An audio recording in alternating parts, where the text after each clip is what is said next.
Here comes manager John Schneider, though, out of the dugout to the mound. He has not made a signal to the bullpen. Does Max have one more no in him?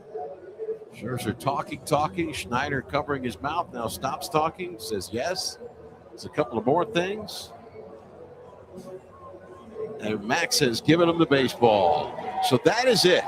Scherzer will depart, and everyone here at Nationals Park coming to their feet for 42-year-old Max Scherzer on his birthday. He departs with a wave to the crowd and a look all around Nationals Park.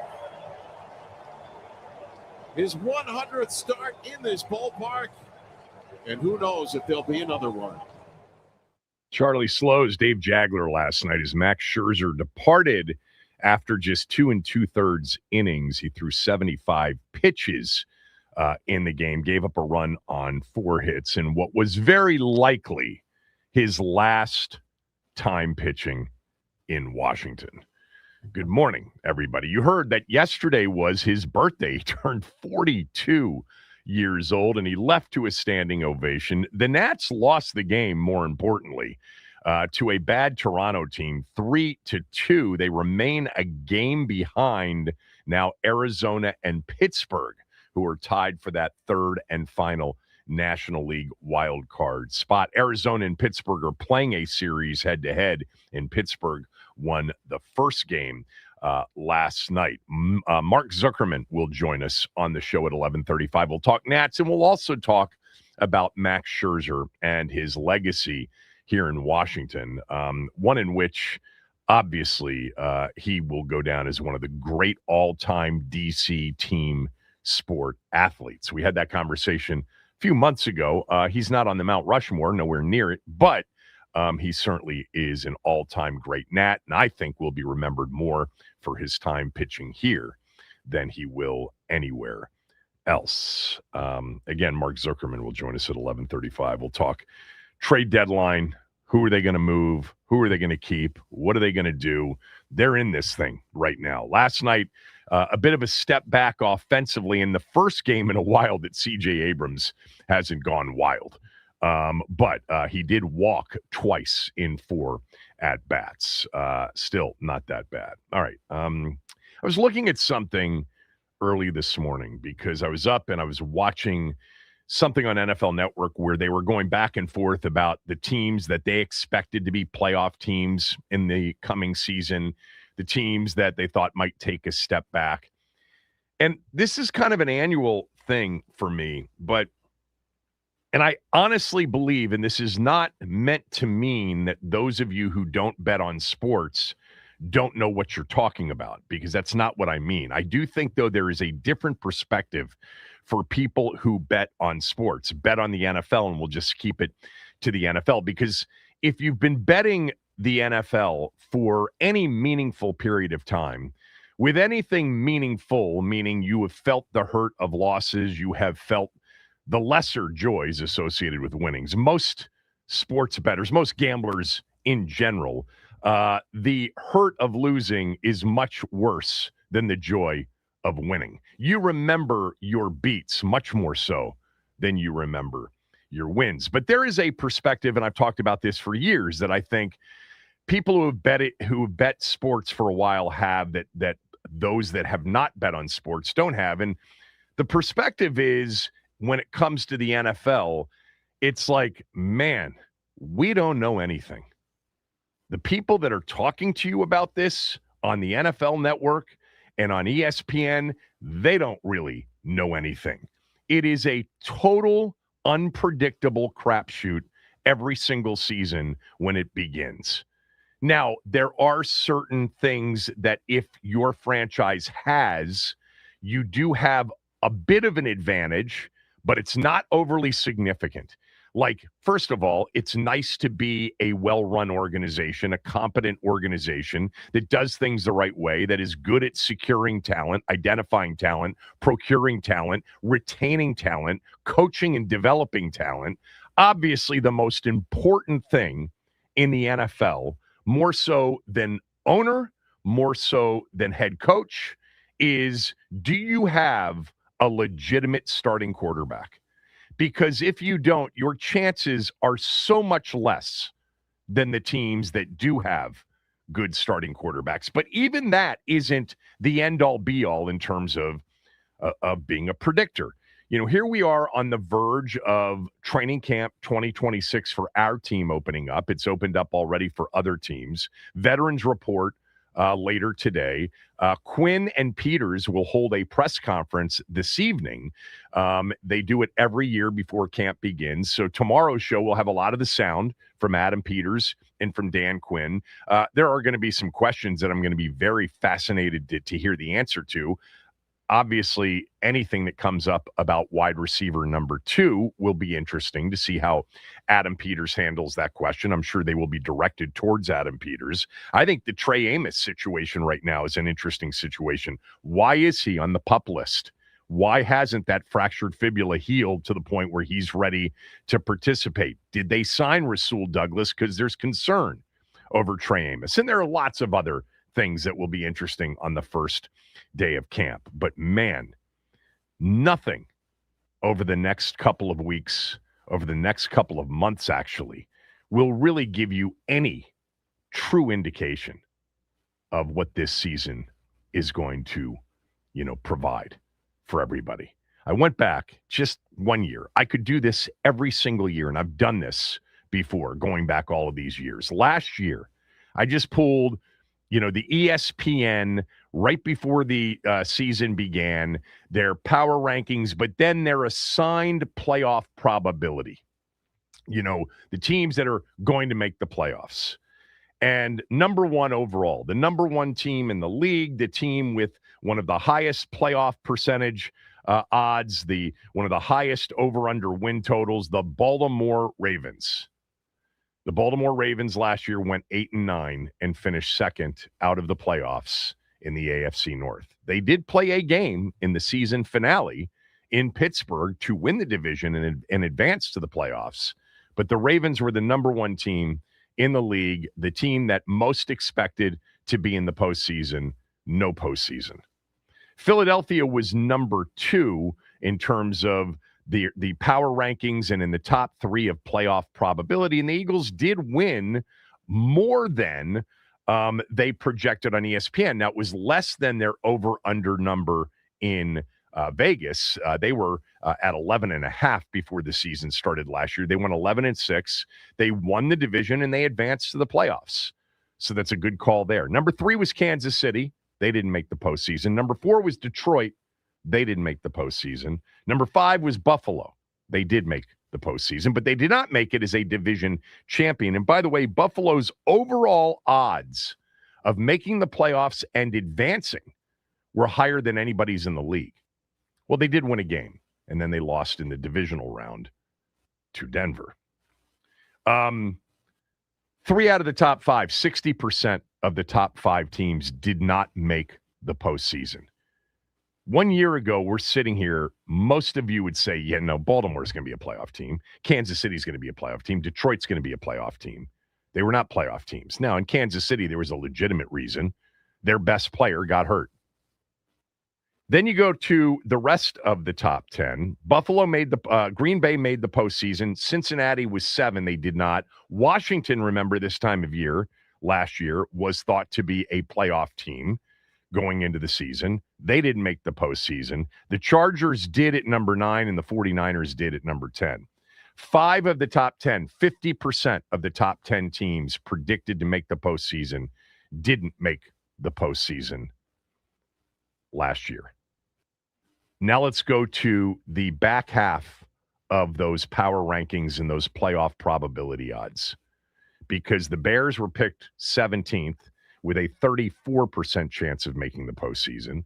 Seattle was picked 20th with a 33% chance of making the postseason.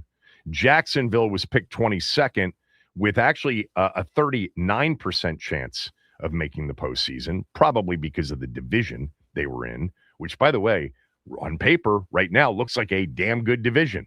Jacksonville and Houston, with the way those two teams were playing at the end of the year. Indy, with Daniel Jones apparently back and healthy. Tennessee, probably not, but 3 of the 4 teams pretty good. but real quickly, Indianapolis was predicted to be the 23rd best team in the league with a 32% probability.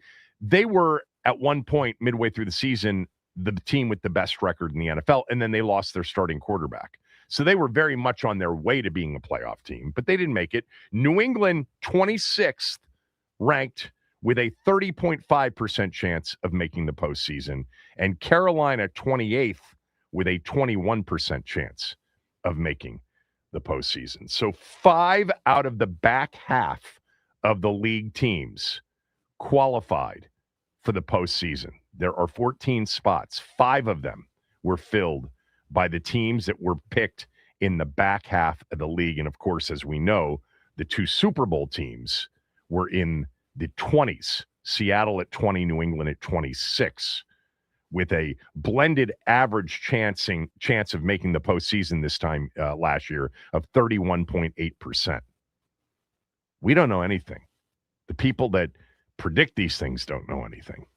This league is the absolute ultimate in reality TV. What's going to happen? Nobody knows.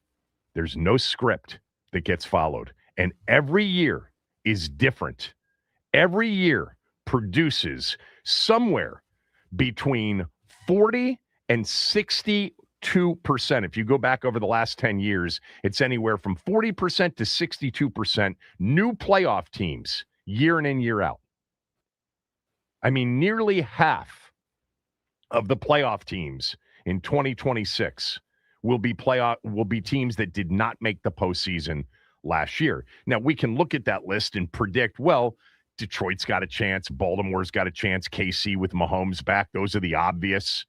Yeah, well, they weren't in playoffs last year. They might end up in the playoffs in 2026, and people will say, yeah, but they were good teams. I'm just saying that more likely than not, 7 of the 14 teams in the postseason in 2026 will be teams that were not in the postseason a year ago. And of those teams, like last year, 5 of them will likely be teams that really weren't predicted to do much at all.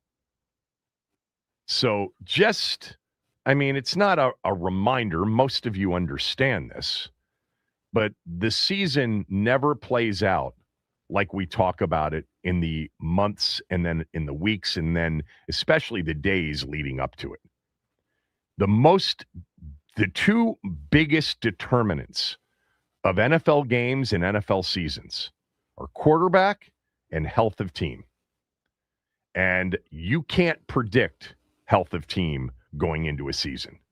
That is impossible to predict, and it's number 2 on the list of things that determine teams' success week in and week out and their overall record when you get to the end of the year.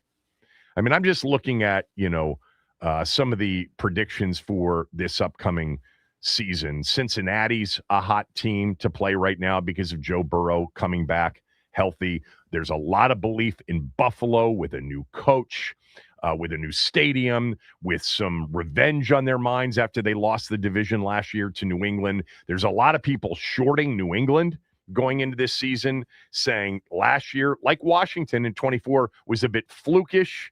The real Patriots were there in the postseason. The real Patriots made the Super Bowl, no matter how ugly it looked. They made the Super Bowl. So you're getting, the Patriots shorted by a lot of people, Buffalo elevated, Cincinnati elevated in the AFC North. There are a lot of people that believe that Houston could win the Super Bowl. I'm one of those people going into this year. A lot of people believe that Jacksonville was as good as anybody last year in the postseason, even though they lost in the postseason to Buffalo in the first round. I'll tell you what, the way they were playing at the end of the year and the way they played that game, if they had gotten through that game, they would have been a very difficult out. They had already beaten Denver on the road late in the season, but last year doesn't mean that much to the following year. AFC West, it's all about, Mahomes, and then is Denver for real? Can they go back-to-back in the division? Can they be in position to make the Super Bowl again? What do the Chargers have? The NFC East is really perceived as a bit kind of wide open. Philly and Dallas are picked at the top, but there's some questions about Philadelphia. Nobody's really thinking about our team, which is surprising to me, because the same reasons that people like Detroit and Kansas City and Cincinnati should apply to us. There is a bit of a difference. Mahomes and Burrow have both been in Super Bowls. They've been around longer, for sure, but they are given the benefit of the doubt of having a bad season last year because they were without their quarterback for the majority of the season. For whatever reason, Washington's not being given that same benefit. They are really in the lower, at this point, the back half of the league in terms of predictions, in some cases, the lower third of the league. So not much benefit being given to Washington's season last year being wrecked by injuries, which it was more than anything else. But Kansas City gets that benefit. Detroit gets that benefit. Cincinnati gets that benefit. Man, people are in love with the Bears after what they did last year. And they are in love with Detroit bouncing back. A lot of talk about New Orleans in the NFC South. I'm one of those people that believes New Orleans could be one of those surprise teams. And then, of course, the NFC West, just loaded with the defending champs in the Seahawks, the Rams, who may have one of the best rosters that have been put together in years, especially on defense and at the skill positions offensively. And then you've got a 49ers team that might be aging a bit, but they were incredible last year considering the injuries. Now, they could not compete with the best team in the NFC, as it turns out, at the end of the year, Seattle. They got pummeled twice over a 3 or a 4 week period. But still, to make it to the postseason, given the number of injuries they had, incredible job by them. Very much an aberration to have that kind of a season with all of the lost players. But you look at the landscape of the NFL heading into it, there's going to be a lot of certainty over the next couple of weeks, over the next couple of months. And there are plenty of people that I know that would love to line up and book everything from the people that are super certain about anything entering an NFL season. Because more times than not, they don't have a clue. And I'm talking about not people like me, dopes like me on radio. I'm talking about the former players and the former coaches, the true, ESPN, NFL Network pundits that get paid big money to tell you what's going to happen. They're wrong more than anybody is. Vegas preseason stuff is always interesting, but really what they're trying to do is even out their book, get equal action on both sides. It's not always an indicator of what they think's going to happen necessarily, like it is week to week with game point spreads. Preseason futures prop bets are really about let's even out the action. And you'll see that in the pricing where where they need some evening out. They'll cheapen the price on one side to get more action on one side. If they're getting too much action on one side, they'll either change the number or they'll make the price more expensive. So right now, Washington's over-under in Vegas on average is 7.5, minus 128. That means to win $100, you got to wager $128. That's expensive. So they're trying to get more people to take the under right now to even up the book. If you see that 128 go to minus 130, 135, it means a lot of people are playing Washington on the over, which is true right now. We'll see what happens. Love the NFL season. It's the most unpredictable. It's the best ride. I think the college football season is a bit more predictable because there isn't, a true salary cap. There aren't true there isn't a true attempt to create, true parity. More so today because of NIL and budgets and salary cap within conferences, et cetera. But there are talent disparities that are much greater at the college level than are in the NFL. I want to just think about the NFL season as we are on the verge of almost every team being in camp. And I want you to think about, what you're already starting to project in your own mind, as I'm pretty certain about this. I'm pretty certain, that the Bills are going to be a playoff team. Or I'm pretty certain that if Joe Burrow's healthy, Cincinnati's going to be a playoff team or the Chiefs are going to be a playoff team. What are you certain about entering the NFL season? Because I'm not certain about anything. I've learned the hard way about being certain about anything. I have hunches. I have a hunch that if Jaden Daniels is healthy for 17 games, Washington will win more games than it loses. And therefore, I will probably wager on Washington over the 7.5. I haven't done it yet. I feel very strongly about the New Orleans Saints being a good football team with a good roster and a team that is well coached at this point. And I think if Tyler Shuck is what we started to see at the end of his first year, that team will end up winning more games than it loses, and it will contend for an NFC South title. I'm not certain, but I have a very strong hunch that the Philadelphia Eagles are going to take a step back this year. Had a good friend of mine who's a big Eagles fan the other day want to wager me on the Eagles winning one more game than Washington would win. And I said to him, why would I accept that wager? Philly's over-under is 10.5. Washington's is 7.5. So we'll talk about 3 games better than Washington as the bet. That's the push. And if it's more than 3 games, you win. If it's less than 3 games, I win. Never get talked into one of those where the odds are against you for accepting a friendly wager. You can do whatever you want, especially when they're friendly wagers. But I just kind of feel like there's something not right in Philadelphia. And by the way, as an extension of that, like I think there's a chance this could be the final season in Philadelphia for Jalen Hurts. And I like Jalen Hurts. I have a feeling that Green Bay is a really good football team on paper. And if they stay healthy, they'll prove it this year. I think Kyler Murray is going to be a disaster. I've got a hunch on that in Minnesota. And I've never liked J.J. McCarthy, not at where he got drafted. I'm not a big Minnesota fan, even though I am a Kevin O'Connell fan. I have a hunch that Tampa Bay is going to be good, and the NFC South, because of New Orleans and Tampa, will be a better division than it's been in recent years. By the way, did you see the news out of Tampa yesterday? Vita Vea wants to get traded because the contract negotiations have stalled. You know, Vita Vea is in the same position that Deron Payne's in. He's essentially playing on the final year of a big deal that he signed a few years ago, but he wants a contract extension to play. Deron has not asked for the contract extension to play because he's not going to get it. There's a difference right now in the view of Vita Vea versus Deron Payne around the league. Vita Vea would bring back some meaningful compensation. I don't think Deron Payne would. Why is that? Vita Vea has been, they both got drafted in 2018. Vita Vea at 11, Deron at 12, or Vita Vea at 12, Deron at 13. It was Vita Vea the pick right before Deron in that 2018 draft.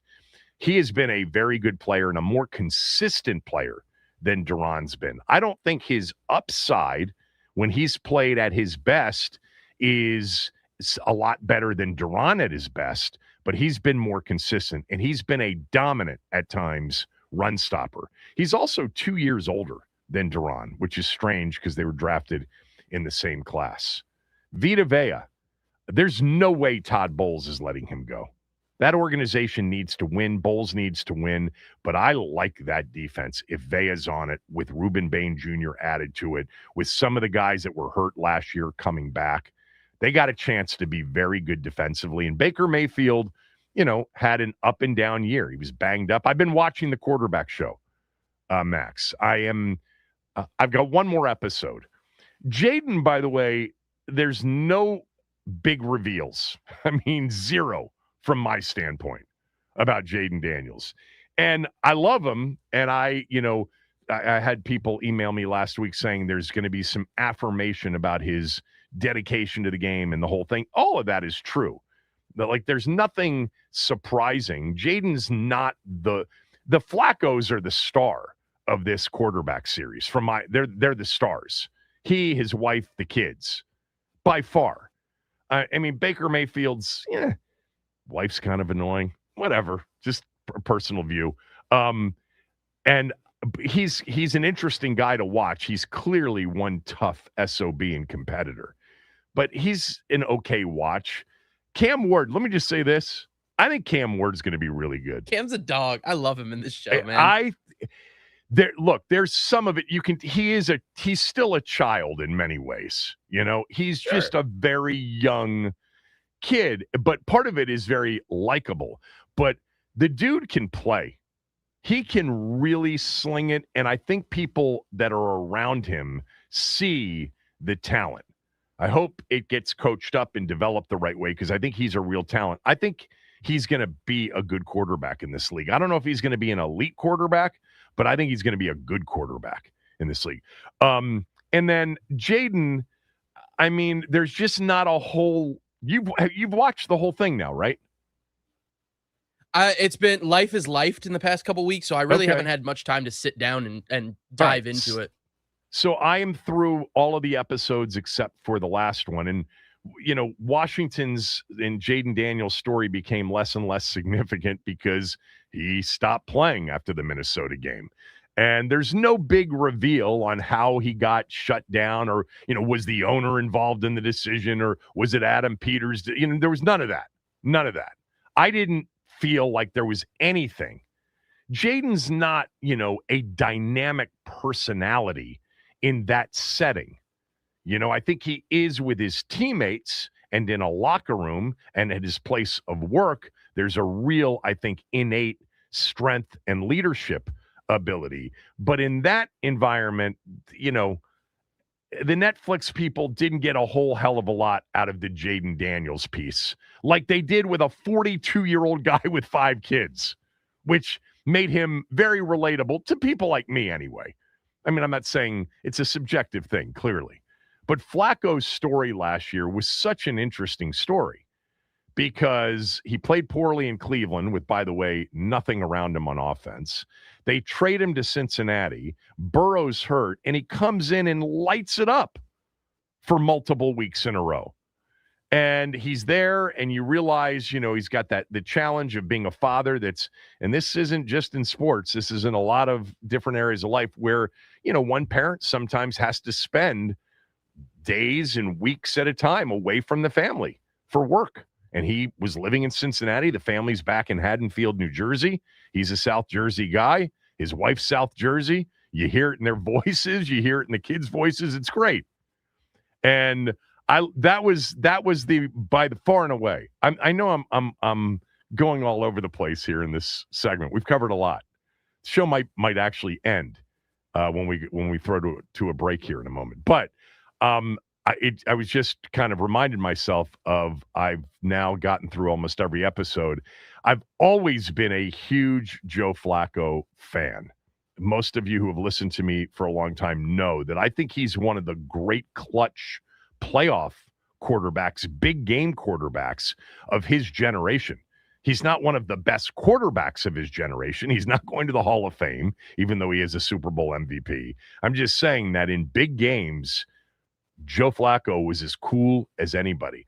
And one of the things you realize is that people in the league feel the same way about him. He's just unflappable, even at 42 years old or 40 years old, whatever he was last year. I'm getting his age mixed up with Max Scherzer's. But he was the star of the show. Netflix does such a great job with that. All right. Phone lines are open. 301-230-0980. This is a league question. I want to know what you are or feel certain about, because you shouldn't feel certain about anything in the NFL. Every single year, those that feel super certain and lay it out for you get it wrong more than they get it right. It's a very difficult league to predict because there are certain things you can't predict. Like I've said before, injuries are the number 2 determinant of seasons behind quarterback. Last year, Washington hit the daily double. They had injuries across their roster, devastating injuries, and one of them was to their best player, their quarterback. So that's why they won 5 games more than anything else. No matter what you hear from anybody else, including Quinn, who will tell you we weren't ready, we didn't have the urgency. It didn't matter. They didn't have a chance to see whether or not they would have gotten some urgency with their best players because their best players were never available consistently during the course of the season. What are you certain about, or what do you have a strong hunch about? This can be for our team. It can be league-wide. I've given you a few. I want yours at 301-230-0980. Kevin Sheehan Show, the Team 980 and the team980.com.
training camps are underway. Washington's got veterans reporting later today. They'll have their first full-fledged practice tomorrow.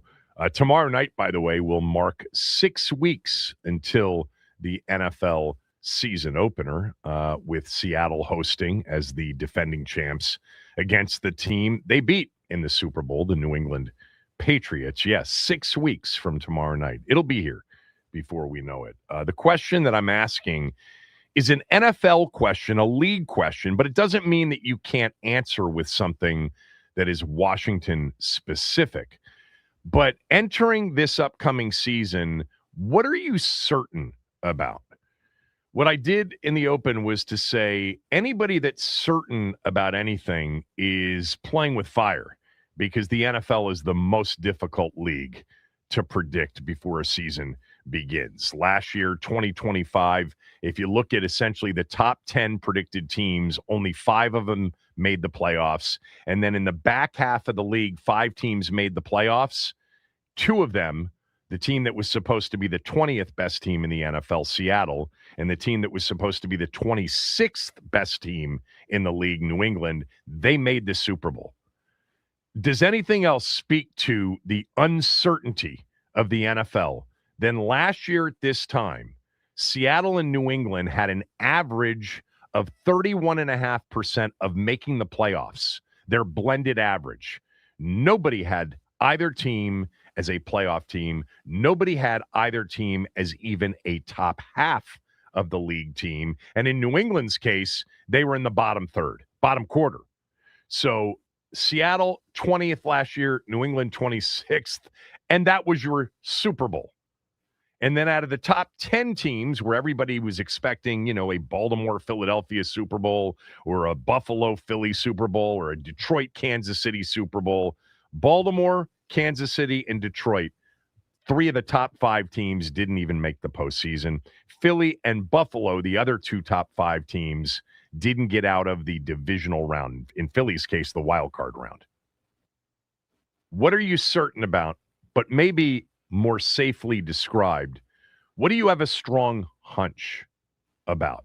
I have a couple of strong hunches. I shared some of those with you just to repeat. I actually really like the New Orleans Saints.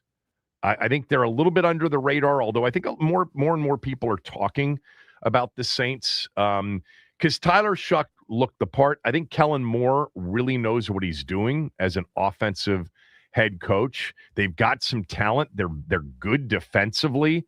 Their over-under, by the way, is right where Washington's is heading into the season at 7.5. I think they're in a division that has a chance to be a little bit better. Like last year, you had a team win the division, Carolina, with a losing record. Carolina looked pretty good. Tampa was injured, towards the end of the year when they, basically blew a huge division lead and ended up losing it on the last Sunday of the season. They needed Atlanta to lose to New Orleans to win the division, and Atlanta beat New Orleans. But that's one that I feel like I really like the Saints to win more games than they lose and to contend for the NFC South. And then depending on Shuck's year 2 development, they could be a difficult team by the time we get to December in January. That's a strong hunch for me. There's no doubt that New Orleans is going to be a team that I play as a preseason future, not only to win more than 7.5 games, but to make the playoffs, because I'll be getting a very good price there as well. There are a couple of other things I feel strongly about. Like I look at the LA Rams roster and I'm like, if Stafford stays healthy, it seems to me like there's not much of a chance if Stafford is healthy that the Rams aren't going to be a double-digit win team and be in the postseason. But to just automatically say, well, they're going to go to the Super Bowl or they're going to be in the NFC Championship game, it's not the way these seasons work. The chemistry of these teams changes year to year. It doesn't look exactly like it did the year before. It doesn't look ever exactly the way it looks on paper. But they were not a good defensive team by the time they got to the end of the year. They were terrible special teams-wise. And I look at that defensive roster, and I'm like, hello, Trent McDuffie and Myles Garrett, are you kidding me? Like, if you look at the off-season acquisitions, free agency trades, right? They have 2 of the top 5. They've got number 1 in Myles Garrett. Trent McDuffie's got to be a top 5 acquisition, probably with A.J. Brown. A.J. Brown's probably the second biggest acquisition, free agency or trade, right? Dexter Lawrence would be in that conversation. Who else am I forgetting about? Who are the big acquisitions in free agency, switching teams? Myles Garrett, Trent McDuffie to the Rams, A.J. Brown to New England, Dexter Lawrence to Cincinnati. Who else am I forgetting about? Where did Trey Hendrickson end up? Why am I blanking on Baltimore? Baltimore, of course. The whole Max Crosby incident. Max Crosby incident, exactly. Could have been in Baltimore, but he's still in Vegas. Kyler Murray's a Minnesota Viking, Kevin. Did you forget?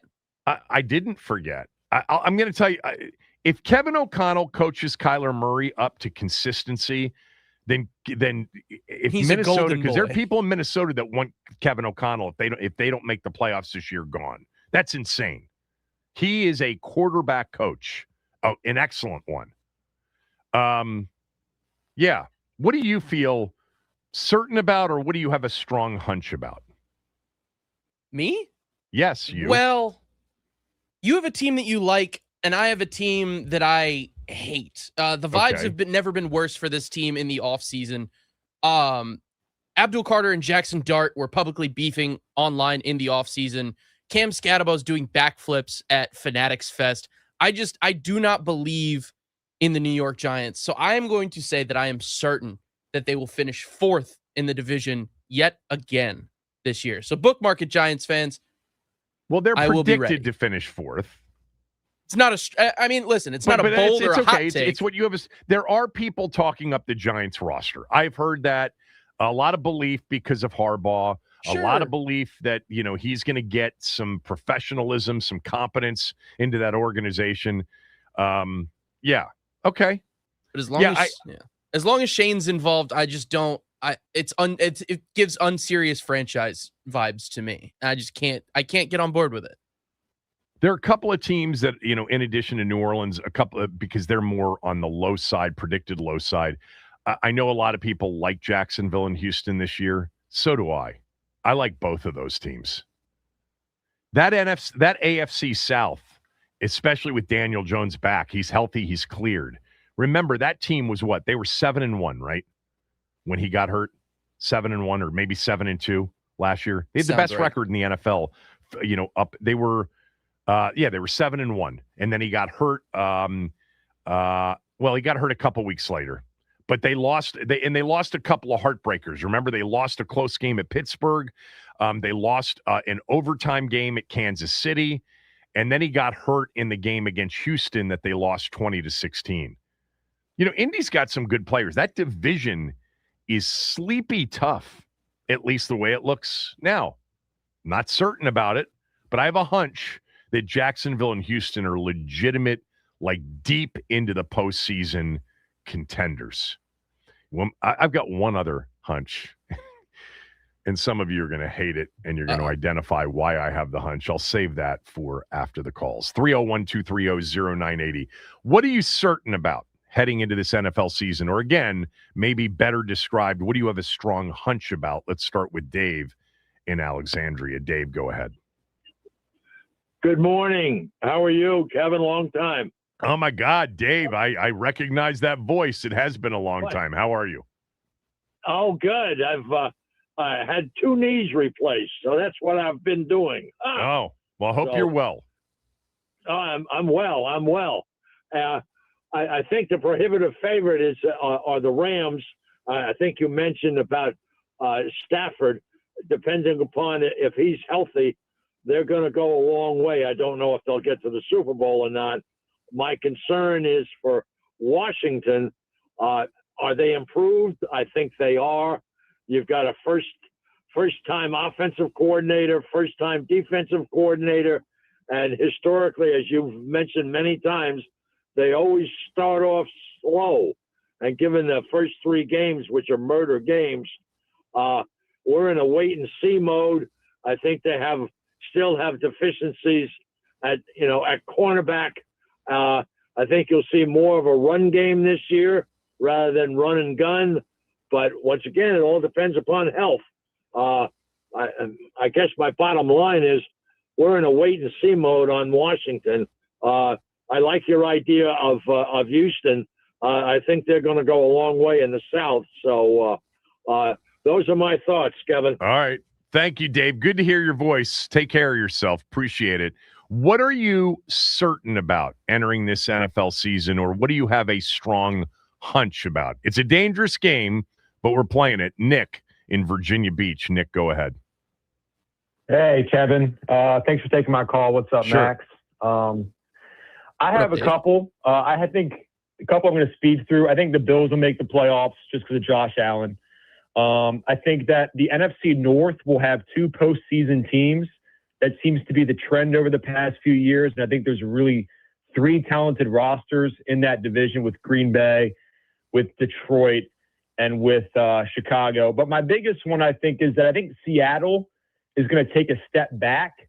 I think losing Kenneth Walker is going to hurt them, kind of control the ball. I'm not a Jadarian Price fan out of Notre Dame. I just don't think, barring health with San Francisco and then that stacked Rams roster, that they're going to be as successful running a first-place schedule in the NFC West. I just think that they might take a step back.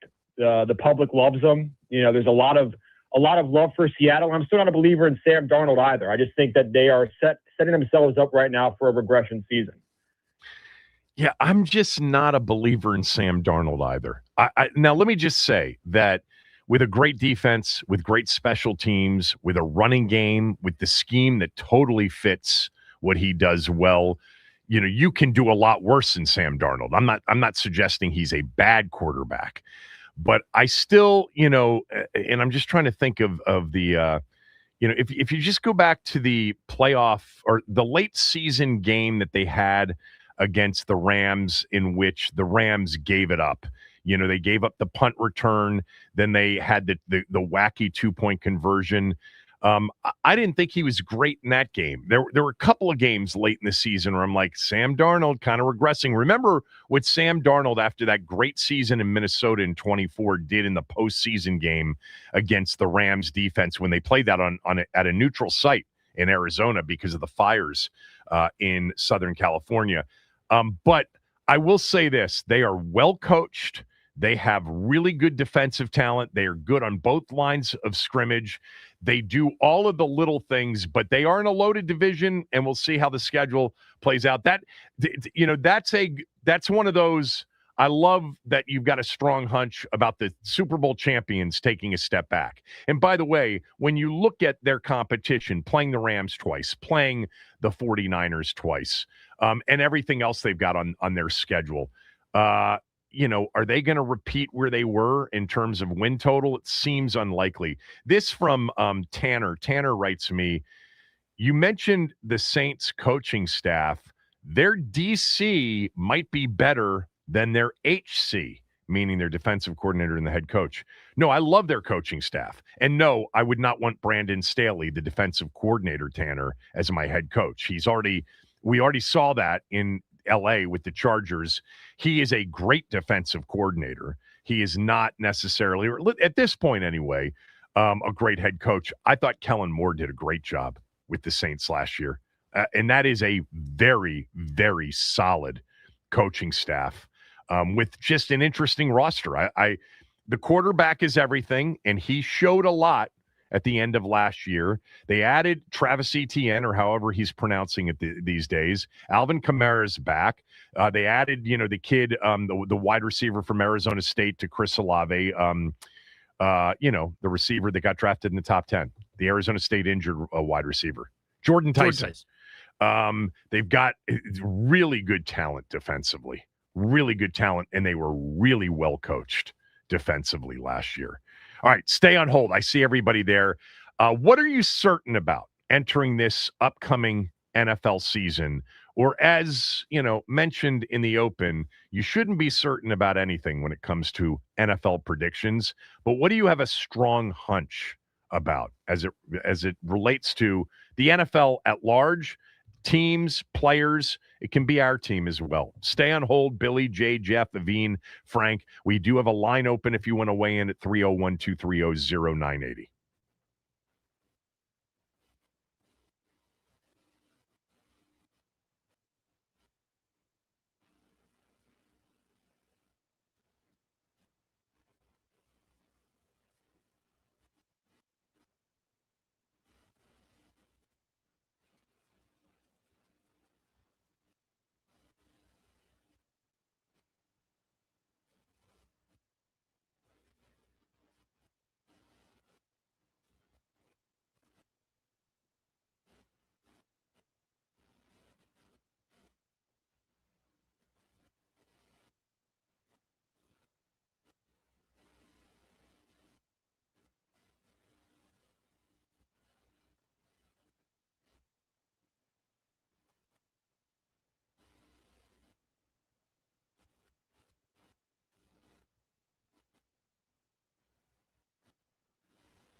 couple of you have mentioned some of the other big acquisitions via trade in the offseason. One that I missed clearly was Kenneth Walker to Kansas City. That was not a trade. He was signed as a free agent. But yeah, I didn't mention that one near the top of the list, although I would not put Kenneth Walker to the Chiefs above Myles Garrett to the Rams, above A.J. Brown to the Patriots, above Trent McDuffie to the Rams, above Dexter Lawrence to the Bengals. I wouldn't put it above those, but I did not mention that one. That is true.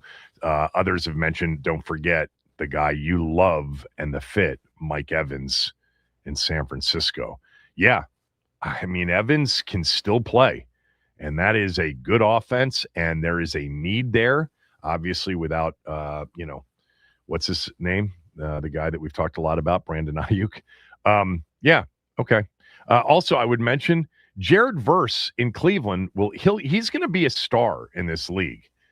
It's just the Rams went with, the guy that right now wrecks the league on a daily basis, which is Myles Garrett. All right, the question at 301-230-0980 is, when it comes to the upcoming NFL season, and your answer can be Washington specific if you want it to be, what are you certain about? Certainty this time of year will get you in a lot of trouble. But what do you at the very least, have a strong hunch about when it comes to the upcoming season? I gave you a couple of mine. There's one I haven't given you. I don't know if I want to give it to you because you're going to, a friend of mine already guessed it. But there is a team that there are no expectations about, that it would not surprise me if they're better than people think. I will mention them. I will, coming up. But for me, New Orleans being much better than people think, that's on my list of things that I have a really strong hunch about. I have a strong hunch that Philadelphia is going to take a step back for the first time in a while. And a couple of others. I mean, I really do. Two teams that are going to get a lot of preseason love. I'm on board with Houston in Jacksonville. I still don't think that C.J. Stroud's as bad as he played last year in that playoff loss in Foxborough. I think there's still something to C.J. Stroud. Lawrence under Liam Cohen was better, and Jacksonville was a good football team at the end of last year. I still think the best playoff game was Jacksonville-Buffalo in the wild card round. Start to finish, in terms of the quality of play in that game, that was a great football game. And remember, we had somebody on the show before the playoffs started. Was it Ross Tucker who said, and it was an odd thing to say before the playoffs began, because people, the Buffalo-Jacksonville was like the Sunday 1 o'clock game. It wasn't even one of the true feature games. And I think he said, the winner of that game is going to the Super Bowl. Yeah. Do you remember that? Yeah, I do remember that. It was Ross, right? It was Ross. Yeah. I mean, he ended up being wrong, but I'll tell you, the overall, point of these are two really good football teams, I think he was spot on with. I still think that if Houston just handed the ball off and punted 9 or 10 times against the Patriots in Foxborough, rather than beating their head against a wall, dropping C.J. Stroud back, they would have won that game. And they would have been in the AFC title game against Denver. And then, by the way, likely would have been in the Super Bowl without Bo Nix there. That to me, that to me was a real missed opportunity for the Houston Texans. All right, let's go to Jay and Reston. Jay, what are you certain about, or what do you have a strong hunch about? Hey, Kevin, you kind of stole my thunder a little bit about the New Orleans Saints, but specifically why I'm so high on them is Tyler Shuck. I ended up actually having Tyler Shuck on my fantasy team last year at the end of the year, so I watched him quite a bit, and he's pretty good, Kevin. I think he could be this year's Drake May. He's got a couple really good receivers. They drafted Jordan Tyson. They signed Travis Etienne. They got a good offensive line. They've got some talent on defense. The schedule is pretty bad. They're in a really bad division. I think they're going to win 10 or 11 games, and I think Tyler Shuck is going to be a Pro Bowl quarterback. I'll tell you what, for whatever reason, like you had him as your fantasy quarterback. For whatever reason, I had the Saints a bunch, or I had teams playing the Saints. So I watched them a lot down the stretch. And look, I think he had a good supporting cast. I think they had a really good defense. I think they're well coached on both sides of the ball. But yeah, there was something about the way he played that was impressive. Like he was really starting to feel it there at the end of the season. And he looked to me like he's got a chance to take the next step. And they're good enough around him on both sides of the ball to win, in that division. Maybe we'll see what that division is. I think Tampa has a chance to bounce back with a much better year because injuries really hampered them, especially a quarterback. I mean, watching this quarterback series, Baker Mayfield just was hurt a lot last year, played hurt. Nothing, devastatingly bad, but he was constantly at less than 100% going into some of those games. But thanks, Jay. Appreciate it. Let's go to Jeff in Vienna. Jeff, go ahead. Hey, Kevin. Happy Tuesday. Yep. With everybody on the Saints, I have the Saints and Lions both going last to first. I think Jackson Dart and Bo Nix both fall off a little bit and come down to earth and don't play as well as they did last year. And I think Joe Burrow has a shot at threatening Peyton Manning's TD passing record. What is it? What is the record? 50? 55, I think. 55. Like that. Yeah. Yeah. I mean, that pair of wide receivers, I mean, again, going back to this quarterback series with Flacco playing with those guys, T. Higgins is spectacular. T. Higgins would be an obvious number one on more than half the rosters in the league. I mean, the reason he's not listed among like the top 10, top 15 receivers is because he's on a team with Jamar Chase. But he is a spectacular receiver. And yeah, I like their backs. I like everything about Cincinnati with Joe Burrow healthy, but they were horrible on defense last year. So will Dexter Lawrence and some of the other acquisitions they make lift them? That division's going to be interesting again. I would not, Jeff, I would not count out Pittsburgh from being good again or decent enough to compete in that division. That'll be a fascinating division. What is this? Is it 55, Peyton Manning? So that would have been what, 20? That's 2013 that Peyton Manning set that record in Denver, right? Am I right about that? Yeah. I think the other guy to keep an eye on for the Bengals, along with Lawrence, is getting Brian Cook in the secondary. There's a safety that can actually tackle somebody now, and I think that's going to make a huge difference as well. Thanks for the call, Jeff. Appreciate it. Let's go to Aveen. Aveen, go ahead. Hey, Kevin. I have a strong hunch, feeling that this is going to be one of those down years for the NFC East, where something like 10 wins wins the division. And I'll just quickly go through it. The Giants, it's been a really weird offseason for the Giants, where it has me wondering, how much of the Ravens' success was Harbaugh versus, the Ravens organization. Because the Ravens organization with coaching staff hires, they always, developed coaches, hired from within, found the next new big up-and-coming coach, or hired outside the box candidates like Todd Monken. And, the Giants' big hire this offseason outside of Harbaugh was Matt Nagy, who the Chiefs are running out of town. So you have that. You have them keeping their hot seat GM on board with the new head coach, which is weird. They traded away Lawrence when they had one of the worst run defenses last year. And I just think Jackson Dart's a gimmick quarterback. I don't think he's really that much of a pocket passer. So I don't feel good about them at all. And, the Cowboys, with all the hype they're getting, I'm still like, how much do people really trust Brian Schottenheimer? I mean, that team, even though they were healthy last season, they won 7 games.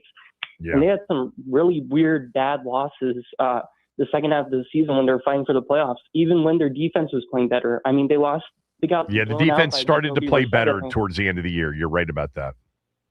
Yeah, but they still lost to, the Cardinals on Monday night. Jacoby Brissett blew them out. Right. They lost to the Vikings at home. They got blown out by the Chargers.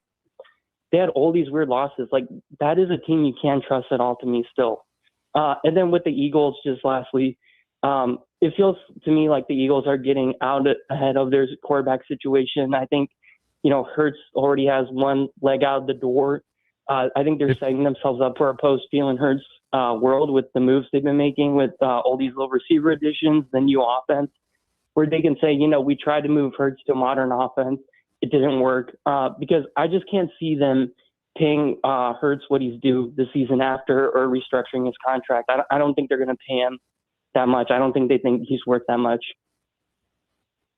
So your strong hunch is that the NFC East takes kind of a step back. Look, last year there was only one team in the division with a winning record, and that was Philadelphia. Everybody else ended up with a losing record. In 24, you had Washington and Philly.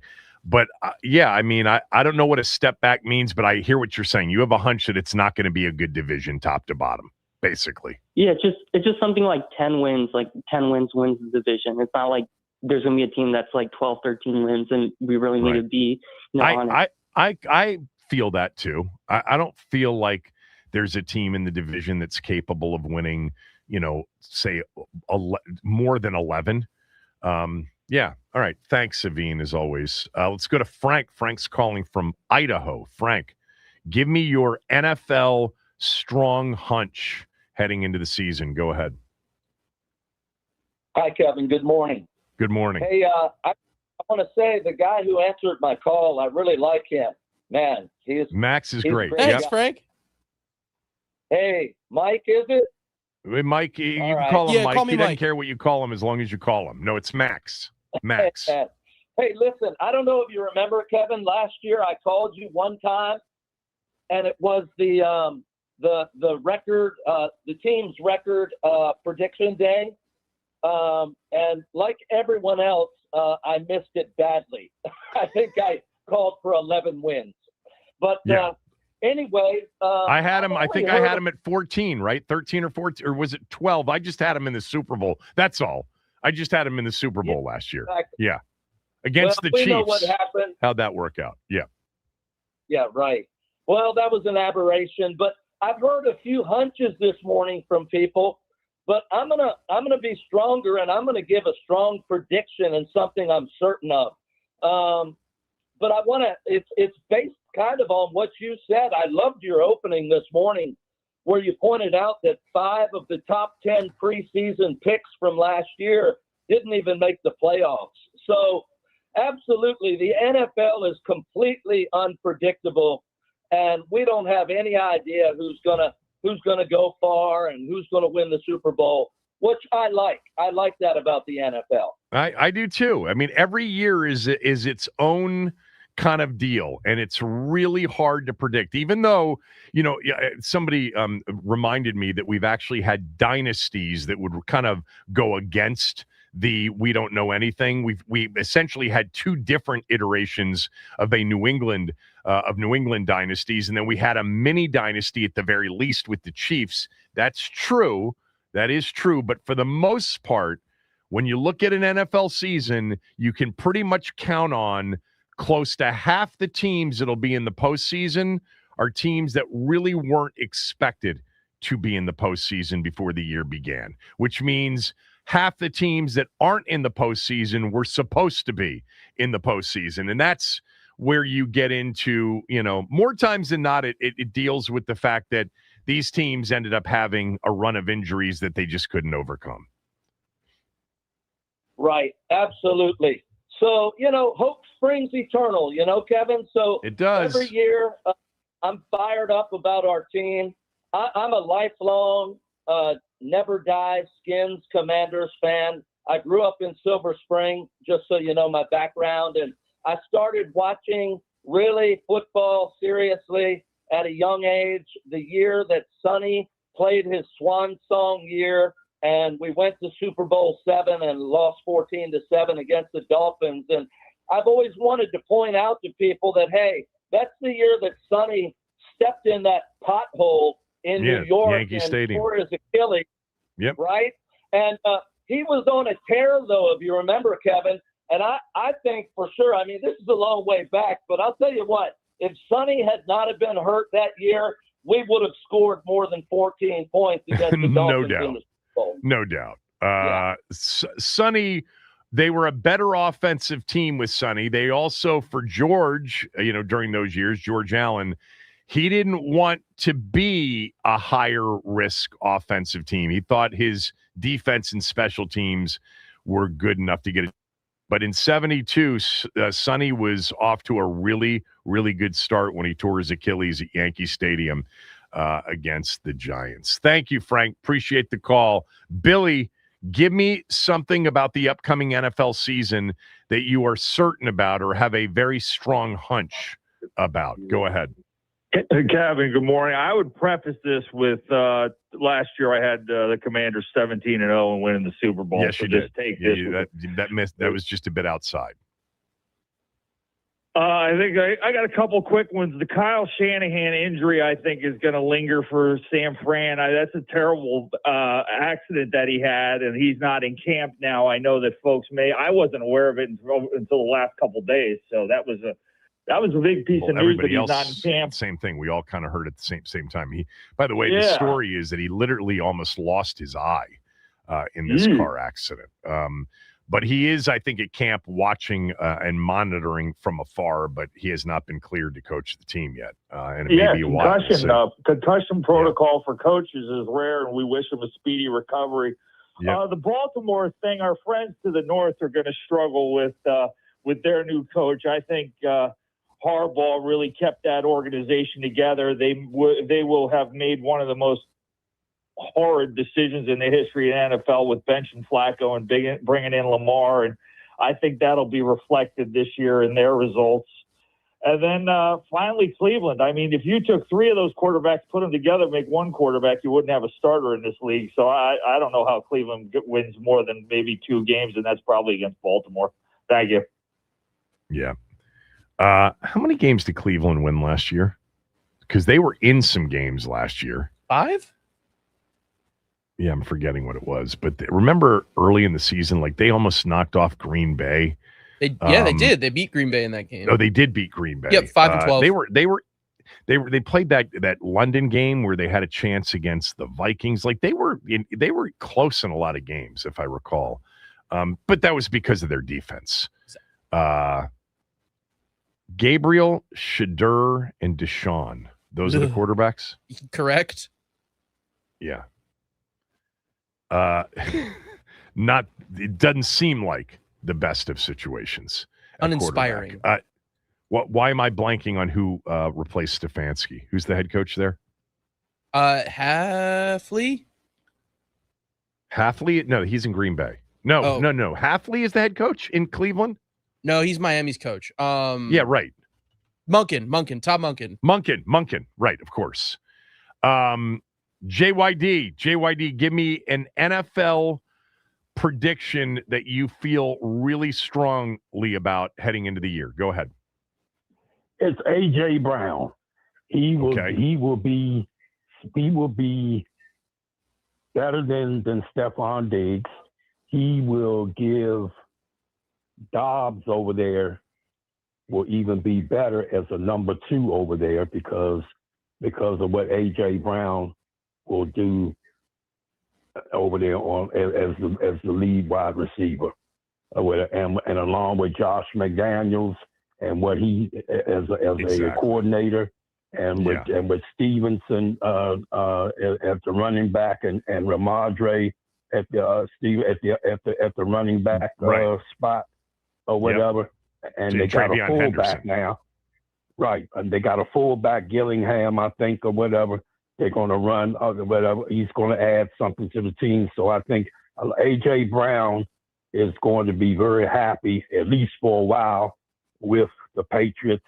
And that's a he's good going one to show. That's a really, really good one because, first of all, when you get to a new place, especially in his position, it's like a rebirth because he clearly was not happy in Philadelphia.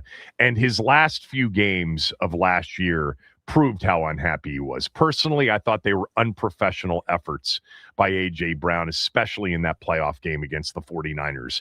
But there's probably, JYD, a feeling of like a new beginning. He has a phenomenal offensive coordinator in Josh McDaniels who schemes receivers open up as well as anybody does in the league. He's got a young quarterback who really looks the part. in Drake May. To your point, they added Dobbs as well.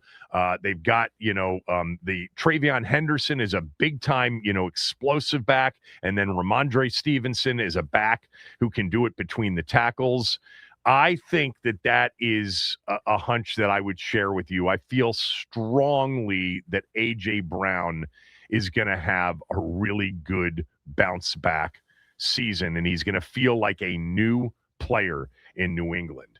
I don't personally see New England taking a big step back. I think that they are really, from a coaching standpoint, just too well coached to take a big step back. The quarterback looks the part no matter how horrible he was, and he was dreadful in the playoffs. I mean, he held it too long. He turned it over. Their defense improved and was playing lights out, during the postseason. They had some teams implode right in front of them in the Chargers and in the Texans, and then got a break in the AFC title game with not only a backup quarterback, but the weather that came in the second half.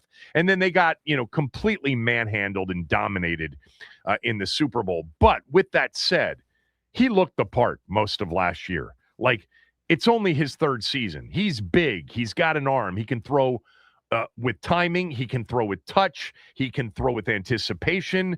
I think his thing, he's got to protect the football a little bit more, but he's got a legitimate number one to work with that will be schemed open in the Josh McDaniels offense. I don't see a big step back for New England. I don't. I could see Buffalo winning that division, certainly, and I could see New England being more of, a 10-7, 9-8 wild card team that maybe doesn't make the same run. But I like that one, JYD. That to me seems nothing certain in the NFL, but that seems like a great fit. A great fit. Thanks for all the calls, everybody. Oh, Frank in Idaho never got his prediction off. Is that what you're saying? He did not. He's right here. I'm sorry about that, Frank in Idaho. Frank, where are you in Idaho? Are you in Boise? Yes, sir, I am. Yeah. Lovely place. Home of the Boise State Blue Field. Yes. Do you go to games at that Blue Field? Is it distracting? No, not really. You get used to it. Okay. But no, games are fun there, though. Games are fun. It's not a giant stadium, but it's big enough, and right. Yeah, it's a good time. Okay. What was your prediction? I'm sorry. Well, that's okay. I was taking a long time with Sonny, but so what my prediction of what I'm really certain of, Kevin. Okay, I'm going to give a certainty. Is based upon all our off-season acquisitions on the defensive side of the ball, younger, faster, bigger. I am certain that our defense is going to be better than it has been the last 2 years. And because of that, I'm certain that we are going to be quite a bit better than we were last year as a team. Okay. Look, I think that predicting that the defense will be improved is hardly, walking out on a limb, because it would be hard for it not to be improved from last year. But I still think that that's important and hugely important. But the most important thing, Frank, is that number 5 is upright and healthy and playing in all 17 games, because that'll give them their best chance to having a better season, and a much better season than the one they had last year. But thanks for the call. Appreciate it. So I didn't give you another hunch that I have about the upcoming season that I'm somewhat embarrassed to give, but I'm going to give it anyway when we come back. Kevin Sheehan Show, the Team 980 and the team980.com.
All right. So I have one hunch that I didn't share with you about the upcoming NFL season.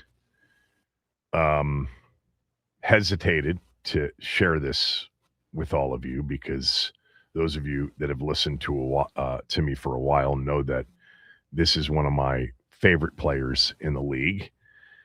But I think the Raiders are going to be better this year than most people think because of Clint Kubiak and Kirk Cousins reunited.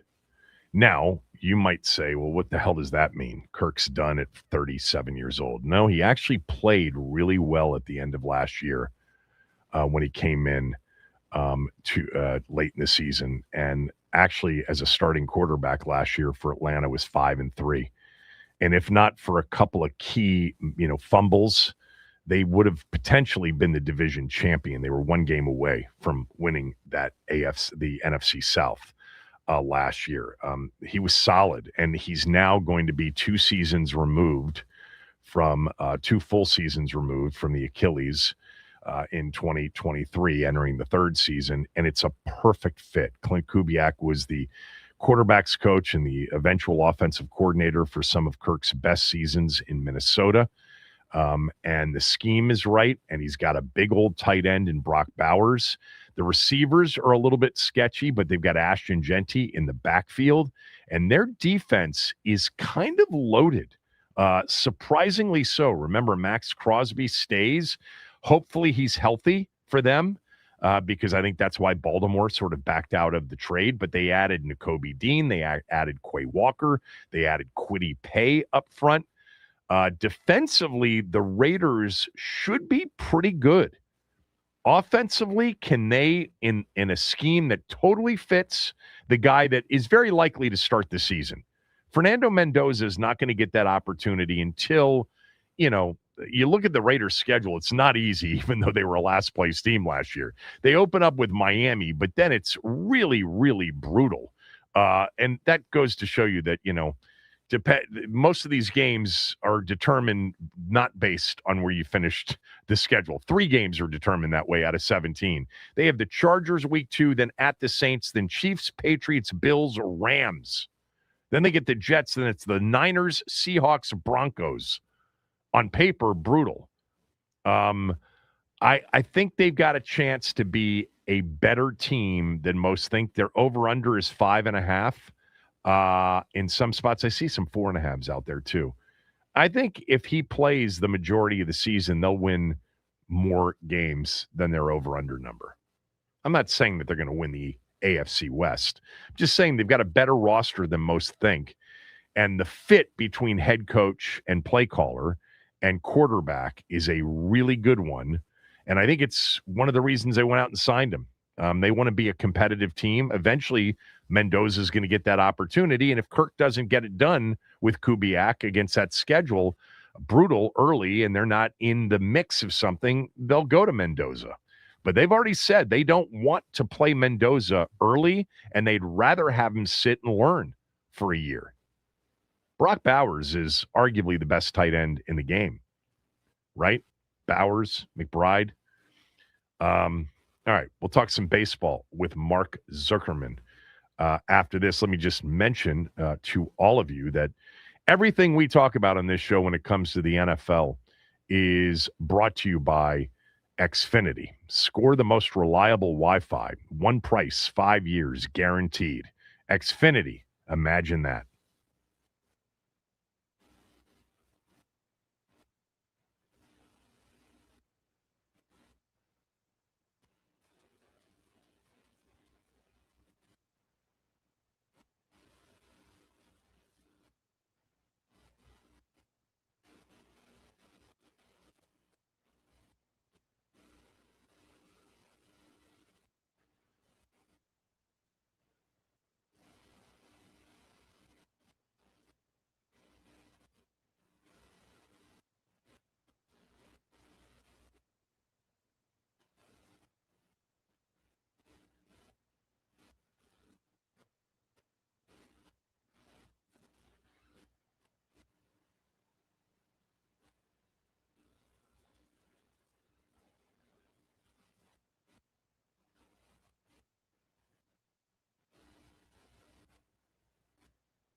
Mark Zuckerman's going to join us here momentarily. The Nats lost to Toronto last night, 3-2. Still have a chance to win what would be their fourth straight series out of the All-Star break, if they can win the next two. Max Scherzer last night probably pitched his last game in Washington. It was his 100th start in Washington. And he's 42 years old, turned 42 yesterday. Mark is with us right now. Of course, Mark covers the team for his own Nats Chat podcast, which our good friend Al Galdi is a part of. And Mark covers the team via his Substack, natsjournal.com. You can link to it from his X account at Mark Zuckerman. He joins us right now. Man, this has been just such an interesting, it's the most interesting conversation we've had about the team on the field in years, because all of the other conversations have been about the potential sale of the team, or Rizzo's gone, or Davies gone, and the replacements, etc. And now there's a legitimate competitive team 107 games into the season. They're a game out of the wild card race in the National League, in terms of that third wild card race. So it's been a few weeks at least since I've talked to you. Here they are. It's no longer an aberration. I'll just ask you to describe this baseball team to somebody who hasn't paid attention to it for the first, 2/3 of the season. Yeah, that's a good question. I would say they are an explosive offense that is not going away. This is who they are offensively. I don't think that's changing at all. With two of the absolute best hitters in the league right now in James Wood and C.J. Abrams, plus a bunch of others who are contributing to it. And then they're a pitching staff that some nights it works and some nights it doesn't, and especially from a bullpen standpoint, it leaves you sweating it out until the final out is recorded. And that's why they're good enough to be in the race for sure. But it's also why they can't really go on a run that would get them clearly into the field. It's why they're really hovering right at or a few games over 500. Look, that's great. It's great progress from where they've been, but they know that they're not a complete team. They're getting by with their great offense and the occasional good pitching performance. I think about, the postseason, and I know the Dodgers have won 2 in a row, and they've won 3 out of the last 4. One of those was obviously, or 3, whatever it is, 3 out of the last 5, the bubble or the shortened season in 2020. But more times than not, you get, results that don't necessarily match up to the regular season in the postseason. And I've been thinking that if they were to get in with what they are offensively, and with 2 really solid starters, we'll get to whether or not you think Foster Griffin will be a part of the stretch run or not prior to the trade deadline. But with 2 real solid starters in Cavalli and Griffin, and maybe a third with Early being acquired from Boston by the time we get to late in the season, they could win a short series early in a 3-6 in the first round against the Braves or the Phillies, because that's likely to be the 3 seed, in the National League. Don't you think that they would be somewhat dangerous in a short series? In a short series, yes.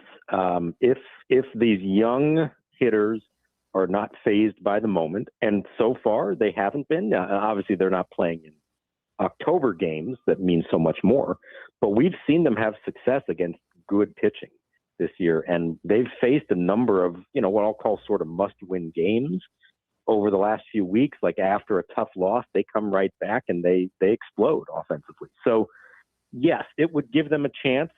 I would still be really nervous about them closing games out unless they're able to pull off some acquisitions here before Monday's trade deadline, which I do think Paul Taboni is going to do, and he's obviously trying to do, and I think he will acquire at least a reliever or 2 with some experience who can help them. So in a short series, yes, it's not outrageous, and I think that's why they're not giving up, and just saying, is this really worth it to go for or not? Now, could they then go on the kind of run that you would have to get through the Dodgers, the Brewers, the Cubs, whoever else it might be, to have a shot at reaching the World Series? Probably not. This probably isn't the team quite yet that's ready for that. But that doesn't mean you can't still go for it, because you never know. And you also never know when these opportunities are going to come. It's easy to say, oh, they've got this young, talented team, and they're going to be good for years to come, and this is just the start of it, and they're really building towards 27 and 28 and beyond. And that may be true, but you never know. This could be their best shot. Maybe this is one of those years where the stars are just aligning. And I liked what Paul Taboni said the other day in talking about the trade that they made. He said this team has an it factor to it, and he understands that, and he recognizes that something special is going on here, and it would be wrong of him to ignore that and say, no, hey, these guys have earned the right to have a shot at going for this now. And I appreciate the way that he has viewed that, and not just looked at the hard numbers or said, well, we're ahead of schedule, so we're not really ready to go for it yet. Yeah, I mean, you're so close to it, so you've got a better feel from it. But from afar, there's a lot going on here. Like Blake Butera said after they beat Colorado in that third game, that it was an extremely important win. You know, we're talking about July 22nd or whatever it was in Denver against one of the worst teams in baseball.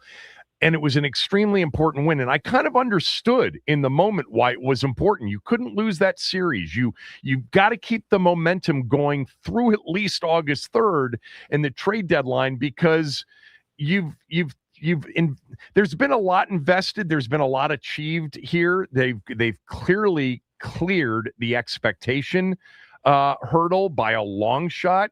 And there seems to be something that may be owed to the players like James Wood, to C.J. Abrams, that we're here to try to make the most out of this year, this moment. Exactly. And it's funny because I went into the ballpark that day at Coors Field thinking to myself, like, this is a must-win game. They need this. And so they did. And then to hear Butera acknowledge it after the fact as well, I thought was interesting. And they all understand that right now, this next week, is kind of going to help shape whether they do go for it or not. And that, I think Taboni's words suggest that he is willing to. They're not going to sacrifice the future in an attempt to go all in right now, but they're also not just going to say, we're not really ready yet, so let's just trade off our short-term pieces here. But the results of this week, and that's, the series against the Blue Jays, and then at Atlanta for 4 games this weekend before they hit the trade deadline, it's going to make a big difference. If they go 3-3, 4-2, 5-1, they're in it. And I think he is going to be aggressive at the deadline. If they, God forbid, went 1-5 this week, and now you're under 500 and you're 3 or 4 games out and you're looking up at 3 or 4 teams in front of you to try to catch, it makes the argument to sell, say, a Foster Griffin and not hang on to him for the rest of the season. And so I think they all understand that this is an important week that's going to shape how they approach the deadline and whether they truly do have a shot at making a run at this the rest of the way. Yeah, it really feels that way from afar. I'm glad to hear you say that. And I thought that the quote from the manager last week sort of indicated there's something else too, Mark, that I don't know if it's in play or not. You would know. And that is, what does ownership think? Because for 6 years, they have been terrible. And of course, that has probably likely impacted the number that they could have gotten for the team when they were actively marketing the team for sale.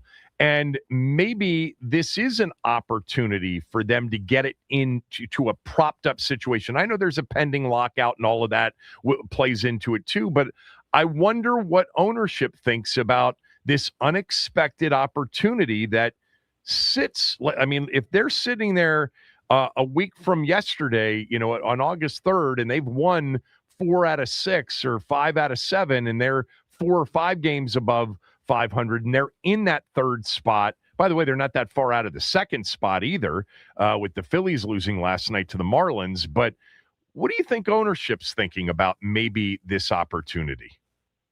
Yeah, it's a fascinating question, and I wish I knew a concrete answer about that because they're so out of the public eye right now. Yeah. Mark Lerner was at the press conference last week for Chris Hacopian, the first-round pick that they signed. But outside of that, we really haven't seen much of ownership and haven't gotten much of a sense of what they feel about what's going on this year.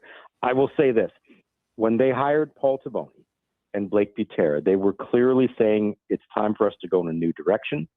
And we're acknowledging that this is not a quick fix. This is going to take some time. We're looking at the long-term vision here. And that's what Taboni and Butera were hired to do. Now, you come in and have a kind of season like this, and it's, okay, wait a minute, that could speed things up somewhat. Taboni has said that ownership has given him all the support that he needs, and that includes financially. Does that mean they could go and add to payroll at the trade deadline? I don't know. We'll have to wait and see if that's true. Does it mean they would give Foster Griffin an extension to keep him here? I don't know. Would they, make a serious attempt to keep C.J. Abrams or James Wood or whoever else? We don't know. This is kind of the big looming question in the bigger picture, except to say that Mark Lerner did say, again, at that Taboni press conference, it's a while ago now, that they believe they will get back to what they used to be in terms of a high payroll and full commitment to all this when the time is right. Well, the way the team has played, it sure seems like the time is right. And if I've been saying for several years now, if their ultimate goal is to raise the value of the franchise so that they can eventually sell it, well, how do you make that happen? Put a better product on the field, get more people in the seats, sell more merchandise. You win, and they're starting down that path. So it's, I think, a really fascinating question to see if they believe that what we've seen so far this year is enough to push them to start doing more on their end as well. Talking to, of course, Mark Zuckerman, the tear that C.J. Abrams has been on, and even last night he walked twice, he stole 2 bases, even though he didn't have a hit. I went through the numbers, like it's in there before last night, 19 hits in 39 at bats, 7 homers and 15 RBIs. So much of the talk before the season began was this specific week and what they could get for somebody like C.J. Abrams. He's off the table, right? Has to be. Here's the way I'll put it. If somebody wants to call Paul Taboni and make him an offer, he should listen to it. But the price has got to be astronomical at this point. It's got to be like Soto level return. And do I think anybody would offer that? No, probably not. I just don't see that happening.